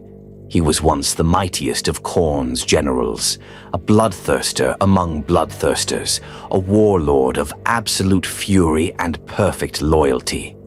In the days before his fall, his name was carved in warpstone and bone across 1,000 demon worlds. He did not lead from behind. He led the charge, his axe a blur, his roars loud enough to split fortresses. His victories were countless. His skull offerings towered high, even among the endless mounds of the Skull Throne. But nothing in the Eye of Terror lasts forever. Skarbrand's story begins not in failure, but in perfection. There was no flaw in him, no hesitation, no divided loyalty. He was a creature forged by Khorne's will to be an extension of his wrath. Other bloodthirsters vied for supremacy. Skarbrand had no rivals. When a world resisted, it was Skarbrand who was sent to end it. When Khorne's legions fractured, it was Skarbrand who brought them back together in blood. Yet, within all that glory, a rot began to grow. It was not weakness. It was not cowardice. It was ambition, not his own at first. The tale, as it is whispered, begins with a single suggestion. A demon, name lost to the warp, leaned close during a campaign against the hosts of Slaanesh and whispered into Skarbrand's mind, "You are Khorne's greatest champion, and yet you kneel." The words were seeds, seeds that found fertile soil in a warrior who had never known defeat. Skarbrand did not question the blood god, but the idea burrowed deeper. Each time he was unleashed, each time he slaughtered entire legions, the question echoed louder. Was he simply a tool, a weapon to be cast aside? And so came the turning point. At the height of a great campaign, legends disagree which, Skarbrand was called to the Brass Citadel, summoned to the foot of the Skull Throne. It was a moment of triumph. His axe had felled an entire demon prince of Tzientch in single combat. Skulls from 100 species had been presented in his name. But when he knelt before Khorne, the god offered nothing. No words, no favor, no recognition. And that was when something broke. In a moment of purest wrath, born not from betrayal but pride, Skarbrand did the unthinkable. He raised his axes and attacked Khorne.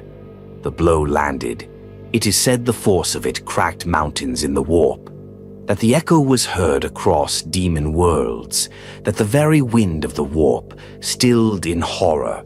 No one had ever dared such a thing, and worse still, no one had ever hurt the blood god. Even gods bleed, it seems. But Khorne did not fall. He did not flinch. He turned his gaze, terrible and endless, upon his most trusted servant, and in that gaze was judgment, not rage, not hatred, contempt. Khorne's response was simple. He grasped Skarbrand by the throat, lifted him high into the flaming sky, and cast him out of the Brass Citadel. He did not kill him. That would have been mercy. Instead, Khorne cursed him. Struck from his favor, Skarbrand was hurled through the warp like a meteor of screaming brass and shattered honor. When he crashed into real space, it was as if a star had fallen. Entire systems saw the skies turn red, warp storms bloomed. The wake of his banishment shook the fabric of reality, and in the silence after the fall, he awoke. But something was gone. Where once Skarbrand was a figure of righteous fury, now he knew only one thing: hatred. The curse had hollowed him. His pride was ash, his loyalty annihilated. What remained was a creature whose rage had no direction, no boundary, no end. He had been stripped of everything, save his wrath. And now that wrath is eternal. Skarbrand has wandered ever since, not as a general, not as a commander, as a force, a storm of violence appearing on battlefields without warning, descending into the fray with the sole intent of killing everything. He does not speak. He does not lead. He kills. Wherever wars break out, wherever the veil thins and slaughter boils over, Skarbrand may emerge. His presence is cataclysmic. Even fellow demons flee. Even bloodthirsters avoid his path, for he does not distinguish friend from foe. He no longer sees banners, no longer honors ranks. He sees only targets. The Imperium records dozens of Skarbrand's incursions, each more horrific than the last. During the Battle of Axendar, a fully mobilized Astra Militarum regiment was torn apart in 6 hours, every tank reduced to twisted metal, every man dismembered. On Mordax Prime, a shrine world, Skarbrand appeared within the Cathedral of St. Aratus and slaughtered the faithful by the tens of thousands. The oceans boiled with their blood. Even the space marines are not spared. The Blood Angels themselves, heirs of Sanguinius, once faced him in open battle. It took the combined might of 3 companies to banish him back into the warp. And even then he laughed, not with joy but with spite. His weapons, twin axes known only as slaughter and carnage, are not mere relics. They are manifestations of his exile. They glow with burning hatred, thrumming with the echo of his fall. Each blow carries the weight of his betrayal, and each time they strike, they remember. In combat, Skarbrand is a blur of fury. He moves with the rage of a god denied, with the power of a soul consumed. He does not stop. He cannot. The curse burns in him like a second heart. There is no redemption for him, no peace. No voice calls him home. Khorne has not spoken his name since. And perhaps that is the worst torment, not the exile, not the rage, but the silence. The god he once served with everything he had now treats him as nothing. And so he rages, across stars, across realms, across eternity. Because Skarbrand does not seek victory. He seeks oblivion, for others, and for himself. But Khorne will not grant it. Because as long as Skarbrand burns, he serves. And that is the cruelest fate of all. Not all who serve Khorne wear his mark. Not all offer blood out of worship. Some offer it out of joy. And of all the mad, roaring, battle-addled creatures that infest the galaxy, none are more accidentally perfect in the eyes of the blood god than the greenskins, the orcs. And among them, one name is roared with laughter and awe in equal measure: Tuska Demon Killer, an orc war boss of immense size and stupidity, or brilliance depending on the viewpoint. Tuska was a monster of pure, irrepressible violence. His obsession with fighting knew no boundaries. It was not about conquest or glory, not about building an empire. Tuska lived only to punch, chop, and shoot things that fought back harder than the last thing he punched, chopped, or shot. In any other life, Tuska would have died on some backwater rock, buried beneath a pile of other orcs, crushed by the Imperial war machine. But fate, or perhaps Khorne's silent amusement, had other plans. Tuska's legend begins, as all orc legends do, with a really big fight. He led a Wah, like many others, a growing tide of green, bristling with looted tanks, oversized guns, and badly repaired spacecraft. He smashed through Imperial Guard outposts, shattered PDF garrisons, and brought low two full Astarte strike teams with sheer volume and noise. His forces were a thunderstorm of red-painted, grease-stained, ramshackle fury. To the orcs it was paradise, but Tuska grew bored. Victory came too easy, enemies too weak, the Daka too loud but not satisfying. And then, as the story goes, came a day when Tuska's weird boy, his warp-sensitive psychic underling, exploded in a fit of warp-induced spasms and visions, ranting and gibbering about a place where the enemies were so spiky, so stompy, and so choppy that even death wasn't enough to stop him. Tuska grinned a grin as wide as the craters he'd left behind. He had to go there. Where? Didn't matter. The warp, the Eye of Terror, that weird space place with all the purple lightning and screaming planets? Yes, that's the one. Tuska pointed to the stars and declared a new crusade. Wah! Diamond Killer. He and his boys would invade Hell. And so they did. They cobbled together fleets from stolen Imperial wrecks, orc scrap, and demonic ship husks. They rammed open warp gates. They painted glyphs in blood and oil. Not for ritual, for style. And when they punched their way into the Eye of Terror, even demons paused. Because no one had ever been so violently, stupidly bold. Tuska's fleet didn't crash. It exploded into the warp. Within days, his boys were swarming demon worlds like insects, throwing themselves at warp-spawned horrors with chainswords, power claws, and makeshift choppers made of tank treads. They died by the thousands, ripped apart by bloodletters, roasted by warp fire, devoured by screaming terrain. And they laughed the entire time, because every time one of them died, the fight got better.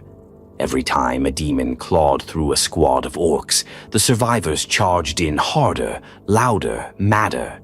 For the first time in Tuska's life, he had found a proper fight. They called him Demon Killer after the 7th greater demon he downed personally, a winged monstrosity with a whip made of molten bone that Tuska headbutted to death. Yes, headbutted. Khorne took notice. At first, perhaps, the blood god observed with passing amusement. But amusement gave way to curiosity.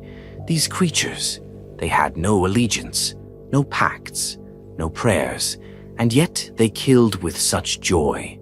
Their war was pure, their offerings untainted by deceit or cowardice. They waged war not out of devotion, but because it was fun. And so, when Tuska's forces were finally overwhelmed, torn apart by demonic hosts 10,000 strong, bodies scattered across a dozen demon moons, their souls did not pass into silence. Khorne intervened. He took them, not as slaves, not as sacrifices, as guests. In the depths of his realm, beneath the blood skies and the storming peaks of the brazen fields, Khorne created a space, not of honor or reverence, but of endless violence, just for them. There, Tuska and his orcs awoke. He did not question where he was. He saw the brass sky, the screaming wind, the skull-faced mountains. And he laughed. They were in the perfect fight. Every day the demons of Khorne descend upon Tuska and his boys. Bloodletters charge in screaming. Blood crushers trample across orcish lines. Bloodthirsters drop from the sky like burning meteors. And the orcs love it. They fight. They die. They wake up. They do it again. Every day, forever. To the mortal mind it would be torture. But to Tuska it's paradise. The eternal Wah, a realm of infinite combat where the enemy always comes back and the killing never ends. Some say he's grown stronger, his body mutated by warp exposure, his mind somehow thriving in a place designed for torment. Others say he doesn't even remember reality, doesn't want to. Because what's better than dying in a brawl, coming back and doing it again? There are warbands across the galaxy that speak of Tuska's fate in reverent tones. Some orcs believe he became a god. Others think he's still out there, gathering strength, preparing for a return so devastating that even the blood god himself might pause. A few claim to have heard orcish laughter in warp storms, to have seen strange glyphs appear in blood on battlefield walls. The mark of Da Boss, that don't die. And perhaps they're right. Because sometimes in the heat of the largest battles, during crusades, black crusades, tyrannid exterminations, the worst of the worst, strange orcish figures have been seen. Wearing armor too ancient to trace, speaking of getting stuck in real good, roaring about that red git who thinks he's tough. They fight like demons, bleed like gods, and vanish when the dust settles. Could be myth, could be madness, or maybe it's the leak. Maybe Khorne's realm can't quite contain Tuska's fury anymore. Maybe the orcs are seeping through. Not in armies, not yet, but in echoes, in champions, in dreams of war that never ends. What is certain is this: in the deepest pit of the warp, in a region where even demons walk carefully, there is a battlefield of endless noise, and in its center stands a monster of green flesh and rusted armor, swinging his chopper and screaming in glee. His enemies are demons, his allies are louder demons, and his god doesn't even know if he's a follower, but still watches. And perhaps, just perhaps, Khorne, the Lord of Skulls, the God of Blood, the embodiment of endless war, smiles. There are many worlds in the Imperium where war is a constant, planets where banners rise and fall like the tide, where regiments come and go like seasons. But there is only one world that has burned 3 times in the name of apocalypse, and the first of those fires bore the mark of Khorne, Armageddon, a name etched in the archives of Terra, cursed in the prayers of 1,000 worlds. But the first war, the true beginning of its damnation, was not fought over resources or rebellion or even politics. It was fought because a god of rage had unleashed his favorite son upon the material plane, and the galaxy wasn't ready. Angron, demon primarch of the World Eaters, had been silent for centuries since the heresy. Lost in the eye of terror, his name had become myth to the Imperium. But he had not been idle. He had been growing, in power, in hatred, in hunger. And when he returned, it wasn't with a whisper. It was with a roar that shattered the veil between real space and the warp. His destination was not Terra nor a bastion of military strength. It was Armageddon, a hive world on the far edge of Segmentum Solar, known for its production of war material and its densely packed cities. It was valuable, yes, but its significance was far more than strategic. It was symbolic, a world named for the end. The invasion began without warning. Warp storms boiled across the system, snarling communication and severing transit. By the time Imperial astropaths realized what was happening, Angron had already arrived. He tore his way into reality, not as a shadowed whisper, but as a burning meteor of brass and fury. He did not use stealth or diplomacy or subtle corruption. He descended with a host of demons in his wake, the full, unrelenting fury of Khorne made manifest. Bloodthirsters howled through the skies like falling stars. Bloodletters swarmed across the land in red tides, cutting down civilians and soldiers alike. World Eaters poured from orbiting warships like a plague of blades, howling in their broken dialects, axes and chain blades humming in anticipation. Entire hive spires fell in the opening hours. The defenders had no time to organize. Angron himself landed near Hive Acheron. When he touched the ground, it broke. Not cracked, broke. Foundations shattered. Shockwaves tore through the crust. The first sight the defenders had of him was his shadow rising across the ash, wings stretched, armor steaming, and blood dripping from his claws before the first kill had even been made. He made no speeches, no proclamations. He simply walked into the city and began to butcher. The Astra Militarum were overwhelmed. Regiments from Cadia, Mordia, and Valhalla deployed in force, but none of them had ever faced anything like this. Angron was not a warlord. He was a walking extinction event. Bolter rounds ricocheted off him. Leman Russ battle cannons barely slowed his charge. When he moved, buildings collapsed. When he roared, Vox networks shattered. Within days, 5 major hives were under siege. 2 had already fallen. Millions were dead. But the Imperium does not break easily.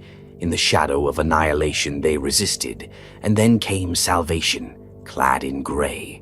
The Grey Knights, the Emperor's secret blade, the demon hunters of Titan. They did not announce their arrival. They did not request permission. They simply appeared, descending through the storm aboard teleportariums and void ships warded with 1,000 runes. Their presence was a secret even to the other Adeptus Astartes. To many on Armageddon, they were angels of vengeance. Others never even saw them, only the aftermath. But Angron saw them. He felt them, and he was delighted, because here at last was a foe worth killing. The confrontation took place in the ruins of Hive Infernus. The air was thick with ash and blood. Lightning split the red sky. Demons roared in every direction, and in the center, Angron stood, a towering god thing, wings extended, blades raised, waiting. The Grey Knights did not hesitate. Led by Brother Captain Aurelian, they charged into the heart of the storm. Wielding Nemesis force weapons and bolters inscribed with the Emperor's will, they cut through Khorne's demons like fire through parchment. Every step forward cost them blood, but they pressed on, unyielding. The battle between Angron and the Grey Knights was the stuff of legend. The warp itself recoiled as the Primarch clashed with warriors born to destroy his kind. Blades met blades, runes flared, flesh was torn, reality buckled. At one point, Angron impaled a dread knight through its sarcophagus and hurled it through a hive wall. He grabbed a librarian by the throat mid-incantation and crushed his skull like fruit. But still they came. Aurelian reached him, face to face, man to monster.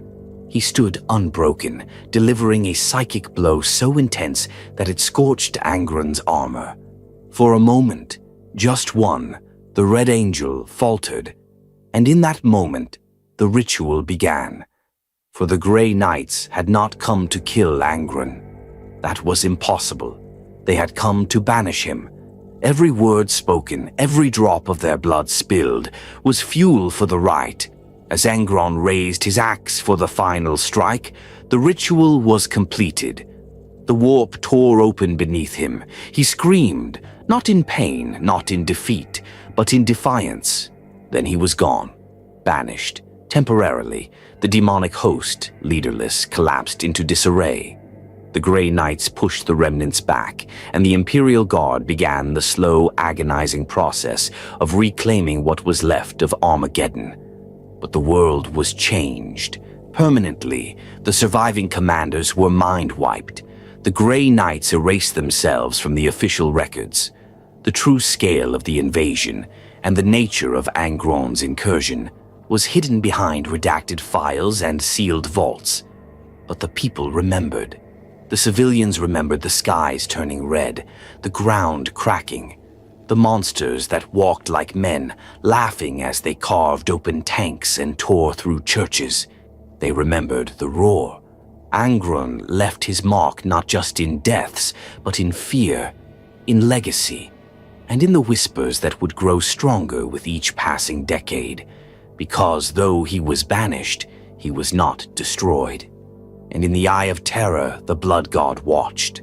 The offering had been glorious, a world soaked in violence, a legion of skulls, and a sun who had reminded the galaxy what it meant to fear again. They did not announce their arrival. They did not request permission. They simply appeared, descending through the storm aboard teleportariums and void ships warded with 1,000 runes. Their presence was a secret even to the other Adeptus Astartes. To many on Armageddon, they were angels of vengeance. Others never even saw them, only the aftermath. But Angron saw them. He felt them, and he was delighted, because here at last was a foe worth killing. The confrontation took place in the ruins of Hive Infernus. The air was thick with ash and blood. Lightning split the red sky. Demons roared in every direction, and in the center, Angron stood, a towering god thing, wings extended, blades raised, waiting. The Grey Knights did not hesitate. Led by Brother Captain Aurelian, they charged into the heart of the storm. Wielding Nemesis force weapons and bolters inscribed with the Emperor's will, They cut through Khorne's demons like fire through parchment. Every step forward cost them blood, but they pressed on, unyielding. The battle between Angron and the Grey Knights was the stuff of legend. The warp itself recoiled as the Primarch clashed with warriors born to destroy his kind. Blades met blades, runes flared, flesh was torn, reality buckled. At one point, Angron impaled a dreadknight through its sarcophagus and hurled it through a hive wall. He grabbed a librarian by the throat mid-incantation and crushed his skull like fruit. But still they came. Aurelian reached him, face to face, man to monster. He stood unbroken, delivering a psychic blow so intense that it scorched Angron's armor. For a moment, just one, the Red Angel faltered, and in that moment, the ritual began. For the Grey Knights had not come to kill Angron. That was impossible. They had come to banish him. Every word spoken, every drop of their blood spilled, was fuel for the rite. As Angron raised his axe for the final strike, the ritual was completed. The warp tore open beneath him. He screamed, not in pain, not in defeat, but in defiance. Then he was gone, banished, temporarily. The demonic host, leaderless, collapsed into disarray. The Grey Knights pushed the remnants back, and the Imperial Guard began the slow, agonizing process of reclaiming what was left of Armageddon. But the world was changed. Permanently, the surviving commanders were mind-wiped. The Grey Knights erased themselves from the official records.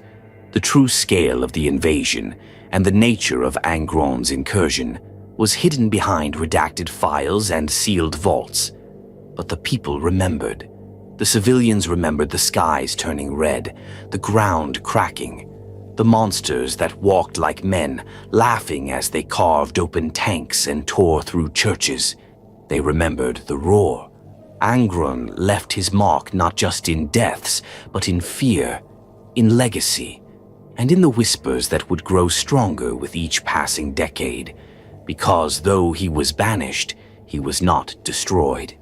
And in the eye of terror, the blood god watched. The offering had been glorious, a world soaked in violence, a legion of skulls, and a sun who had reminded the galaxy what it meant to fear again. Wreathed in warp fire, his every step turned sand to glass. Voxcasters screamed with static at his approach. Machines seized, minds broke. He did not merely kill, he unwrote resistance. Entire planets fell in a matter of hours. On Nexialis, an agri-world defended by 2 Astra Militarum battle groups and a full complement of Skitarii, Angron did not need an army. He appeared alone in the center of the capital city and began walking. Everything within 5 kilometers died. Walls collapsed from sonic pressure. The air turned to poison. The Mechanicus claimed that even noospheric data began to scream. He wasn't leading a campaign. He was enacting a ritual. Each world he struck was soaked in blood. Not just strategically, deliberately. Not just to kill, but to offer, to stain the void in Khorne's name. Skulls piled higher than temples, oceans redder than Mars. And from each massacre, the veil between real space and the warp thinned. Angron was tearing holes in the fabric of the galaxy, holes from which demons poured like smoke from a volcano. The blood god did not need worshippers. He had Angron. But the Imperium is not without teeth. The Grey Knights, the Angels of Death, the Indomitus battle groups, all began to adapt. On Ivaria, the Red Angel was finally contained. Not killed, never that, but forced into direct confrontation by the combined might of 3 Space Marine chapters and a fleet of Sisters of Silence. The battle lasted 3 days. A continent was turned into a crater. Angron was eventually banished through a psychic ritual of such intensity that its leaders were reduced to ashes. The relief was temporary. Weeks later, Angron appeared again, whole, laughing, as if Ivaria had been a warm-up. Reports began to surface of cults forming in his name, not just world eaters but mortals, administratum scribes, ministorum priests, even defecting loyalists. They did not pray, they did not kneel, they simply picked up weapons and began killing. In some sectors, it was as though the very presence of the Red Angel shattered civilization from the inside out, and always, where Angron went, the warp followed. He is not bound by logic or laws. He does not move as a general. He is a phenomenon, an eruption of war. Where Guilliman rebuilds, Angron tears down.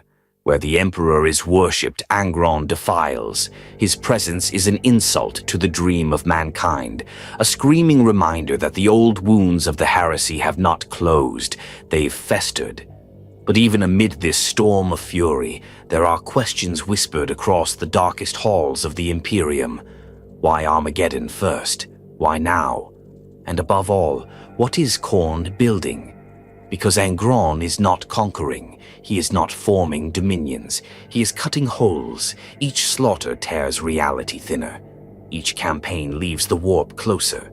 Some claim Angron is the first wave, not the goal, but the herald. That Khorne's true legion, the demon host behind the brass citadel, is waiting. That the return of the Red Angel is not the culmination. It is the beginning of a war the galaxy isn't ready for. And what then? If Angron continues unchecked, if Khorne himself tears through the breach, then the Great Rift will no longer be a scar, it will be a mouth, and it will feed until only silence remains. There is a war older than the Imperium, older than the stars, a war that has no treaties, no borders, no diplomacy, and no end. It does not play out on maps or in the void between planets, but in the soul of the warp itself. A war not of factions, but of gods. And among those gods, Khorne stands as the only one who does not play the game. He breaks it. This is the great game, a ceaseless struggle between the ruinous powers, Khorne, Tzeentch, Nurgle, and Slaanesh, for dominion over the Immaterium. Each seeks supremacy, to bend the warp to their image, to outmaneuver or overpower the others. They twist the material galaxy into a reflection of their ambitions, each conflict, each uprising, each death, serving the shadowed contest behind the curtain of reality. But where Tzeentch plots with infinite intricacy, where Slaanesh seduces and decays, and Nurgle seeps like mold through every weakness, Khorne answers with one truth: kill. He does not maneuver. He does not scheme. His pieces are not pawns, they are hammers. Every time a demon of Tzeentch casts a spell, every time a priest of Slaanesh utters a blasphemous hymn, every time a pestilence takes root in the name of Nurgle, Khorne's rage deepens, not because he is outwitted, but because such methods exist at all. For Khorne, victory is not achieved through deception or corruption. It is earned through combat, through war, and through the unrelenting clarity of blood spilled with purpose. Yet for all his fury, Khorne is a player in the great game. Even if he plays by his rules, his domain, the brass citadel, is a fortress of constant motion. Unlike the fluid, ever-changing realms of his rivals, Khorne's territory is solid, unchanging, unyielding. A mountain of skulls, a sky forever burning, a battlefield that stretches beyond comprehension.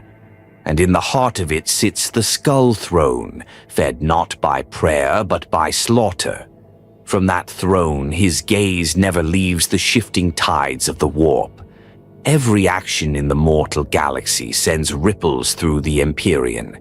A murder in a hive spire, a planetary war of extermination, the sundering of a starship by mutiny, all are currents he senses.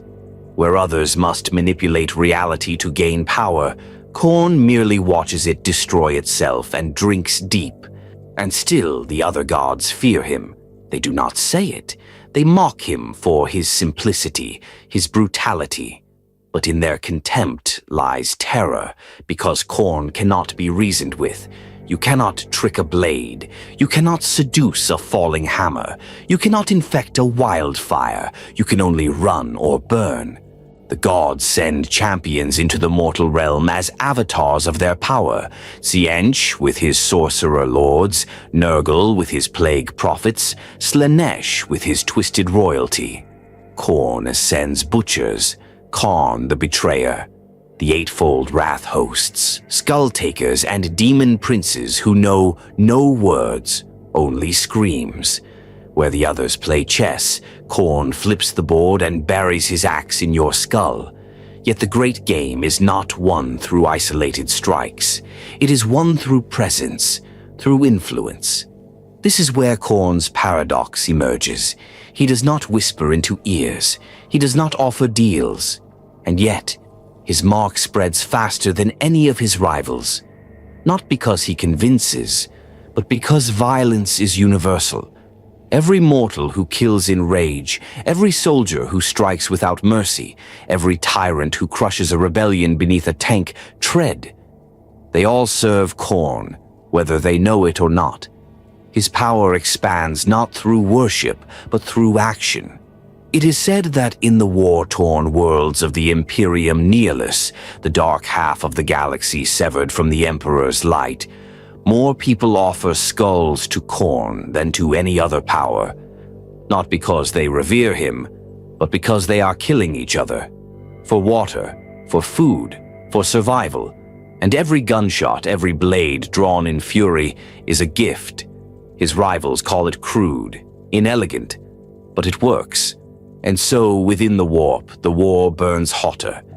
Tzeentch tries to unravel fate itself. Khorne answers with slaughter so total that there is no one left to manipulate.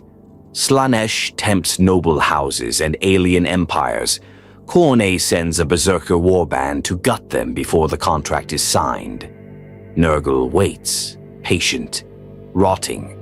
Khorne burns his gardens to cinders before the roots take hold. And in this eternal deadlock, the gods clash, not directly, but through legions, through rituals, through champions. The demon wars are fought constantly within the warp, as shifting armies of the ruinous powers tear into each other's realms.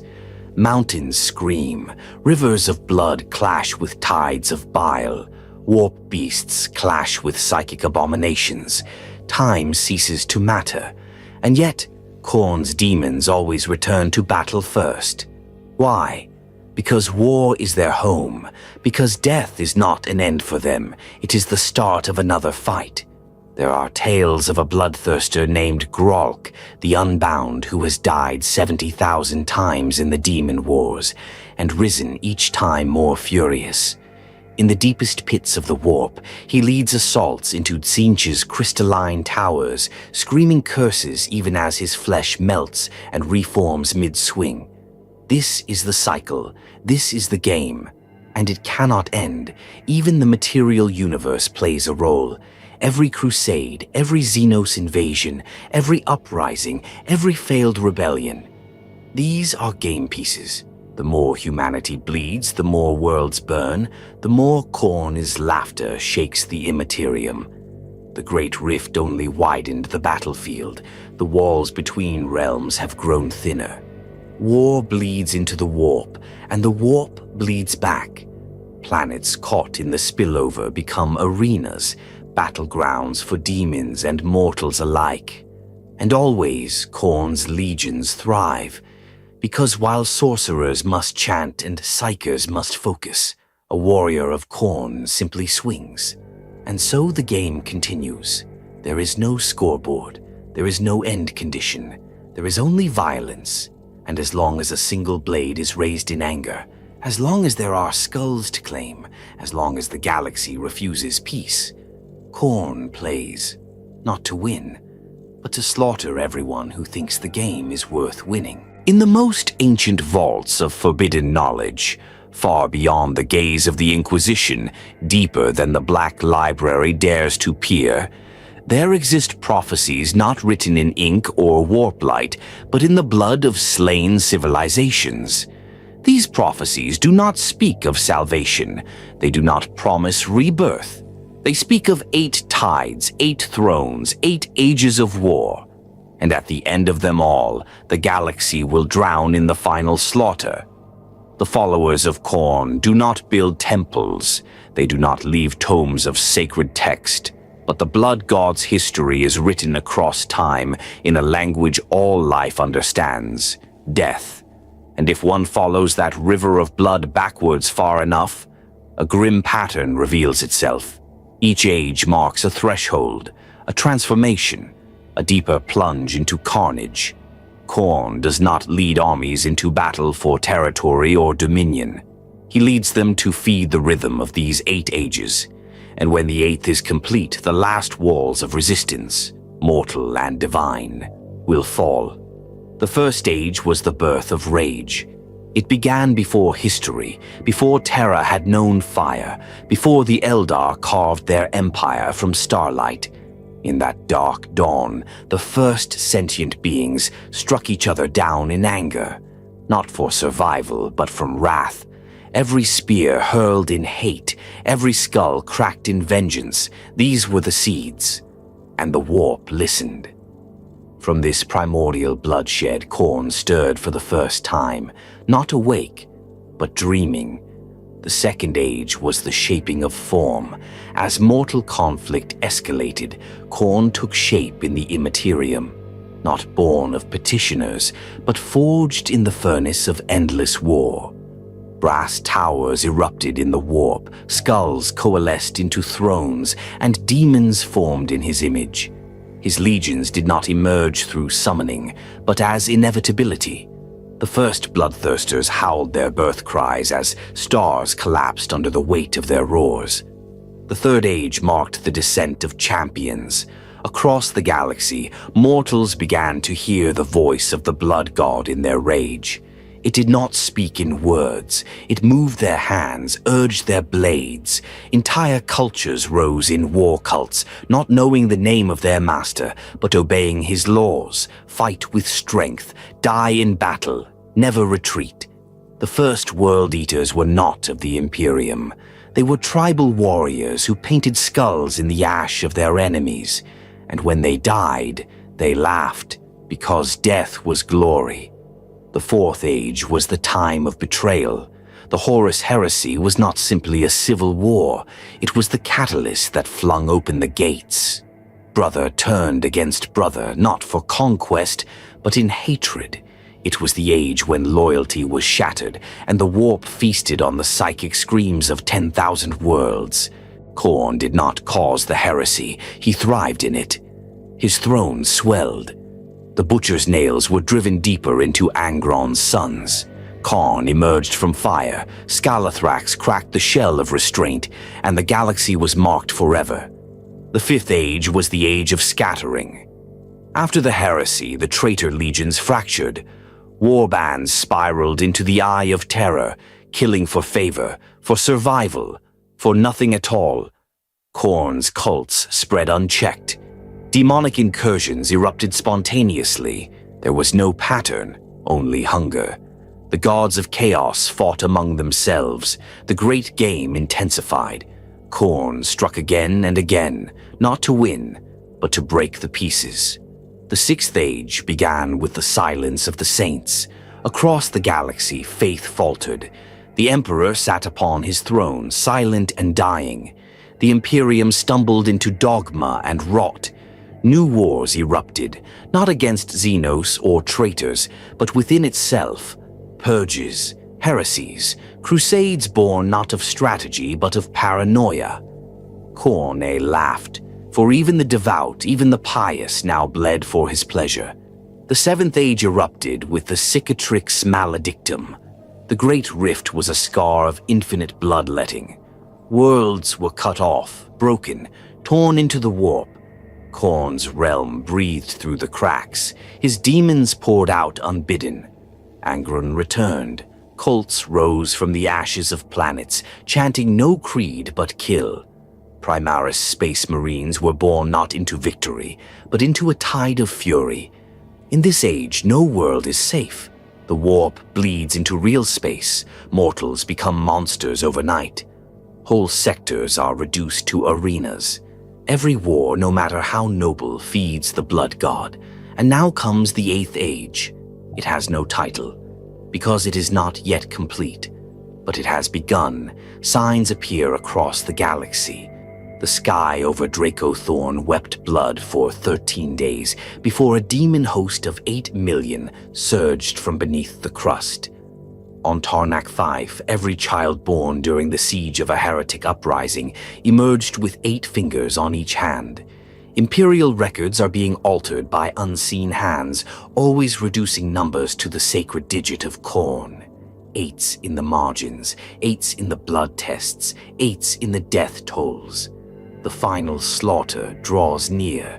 Prophecies stolen from Eldar soul-seers speak of a day when war itself becomes self-aware, when the very act of violence opens the final gate, when the galaxy will become a reflection of Khorne's throne, not through conquest, but through exhaustion, not through loyalty, but through inevitability.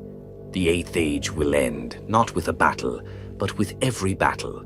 Every front, every crusade, every hive war, every skirmish, at once. War without borders, rage without sides. When the stars are drowned in war, the warp will fully merge with real space, and Khorne will walk. Not through a champion, not as a vision, but as the living end of everything. He does not seek domination. He does not want worship. He wants silence. A silence so profound it can only come after the last scream. And so the 8 ages continue. The wheel turns, the blades rise, the galaxy spins deeper into entropy, and every corpse is a drumbeat. Not for salvation, not for victory, but for the final slaughter. And Khorne watches. He waits, not with patience, with certainty. There are war cries that echo across battlefields like thunder, slogans shouted before charges, mantras uttered by dying lips. But there is one phrase, ancient, primal, unfiltered, that has outlasted worlds, legions, and even time itself. Skulls for the skull throne. It is not a prayer. It is not a chant to summon power. It is truth, a statement of purpose, a declaration of what it means to fight in the name of Khorne. No hidden meanings, no layers of doctrine, just the raw red essence of what the blood god demands. Skulls, taken in rage, claimed by strength, and offered without hesitation. But where did the phrase begin? There are no surviving scriptures that claim authorship. No sorcerous texts whisper its origin. Even the world eaters, who scream it in every breath, cannot trace it to a moment. It is older than language, perhaps older than civilization. It is a war cry born not from written history, but from the sound a dying warrior makes when he throws his final blow into an enemy's skull and roars with triumph. In every tongue, in every dialect, it is the same. In Gothic, in Orcish, in the screeching voices of demons, skulls, skull throne. There is no need for embellishment. But the skull throne itself, the altar upon which this mantra is built, is not metaphor. It is real. A towering monolith of bleached bone, seated at the apex of the brass citadel in Khorne's endless domain. The throne is not carved. It is compiled. It has no base, no steps, no symmetry, only a mountain of skulls that reaches into the smog-choked sky. Skulls of every kind. Human, Astartes, Xenos, demon. Skulls from warriors and innocents alike, though Khorne favors those claimed in honorable battle. Skulls torn in fury. Skulls shattered beneath boot heels. Skulls offered with reverence by warbands, each one marked with the kill's identity. The greater the offering, the higher it is placed. Legends say the skulls of Primarchs are buried deep within that mountain, that the skull of Horus himself was seized from the warp and added, not as tribute, but as judgment. There are rumors that even the Emperor's skull one day will rest there, not through defeat, but because every war fought in his name feeds Khorne's dominion regardless of intent. Intent is irrelevant. Only the act matters. That is the brutal core of the phrase. Skulls for the skull throne does not distinguish allegiance. A loyalist space marine who dies in blind fury, a guardsman who snaps and slaughters his comrades, a sorcerer slain by the warrior he underestimated. Each contributes, each adds weight to the throne, not by choice, by effect. Because Khorne's domain is not shaped by belief, but by bloodshed. The World Eaters shout it the loudest, of course. To them, the phrase is more than a creed. It is identity. They tattoo it across their skin, engrave it into the plating of their armor, scream it in the moment before impact. When they chant it together, it is more than a noise. It is a storm. On Fornax Devoured, when the World Eaters launched a planetary assault, Vox traffic caught one uninterrupted chant of "Skulls for the Skull Throne," echoing for 37 minutes straight, even as orbital bombardment turned the surface to molten slag. It is said the survivors still hear it in their sleep, the rhythm, the conviction, the joy. But it is not theirs alone. The phrase is used by cultists in hives who have never seen the sky. It is screamed by gladiators in warp-drenched arenas. Orcs bellow it, not understanding the words, but loving the cadence. Even in the depths of Mechanicus data forges, corrupted tech priests have etched it into machine code, an invocation of violence, looping eternally. Across space hulks, asteroids, shrines, and demon worlds, the phrase is carved into stone, scorched into walls, written in blood on flayed hides. Some believe it holds power. That saying it with intent binds a warrior's soul to the blood god, that each utterance rings out across the warp like a tolling bell, drawing Khorne's gaze. And perhaps it does, because Khorne does not ignore those who offer.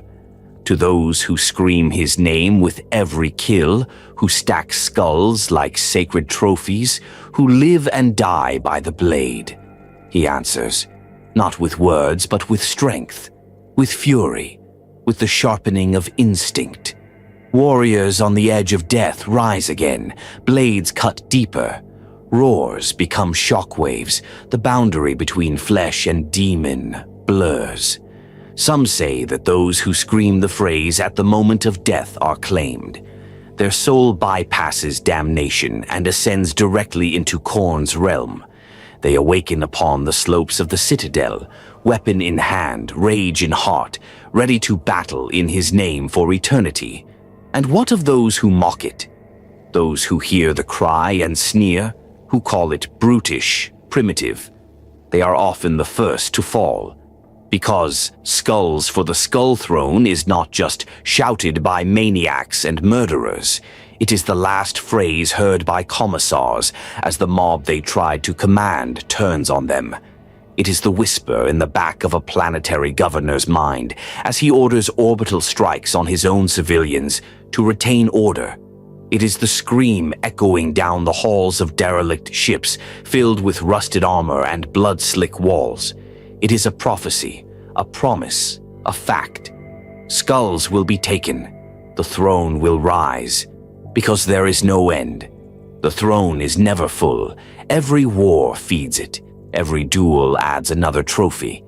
Every time a hand reaches for a weapon in rage, another step is added to that endless mountain of bone.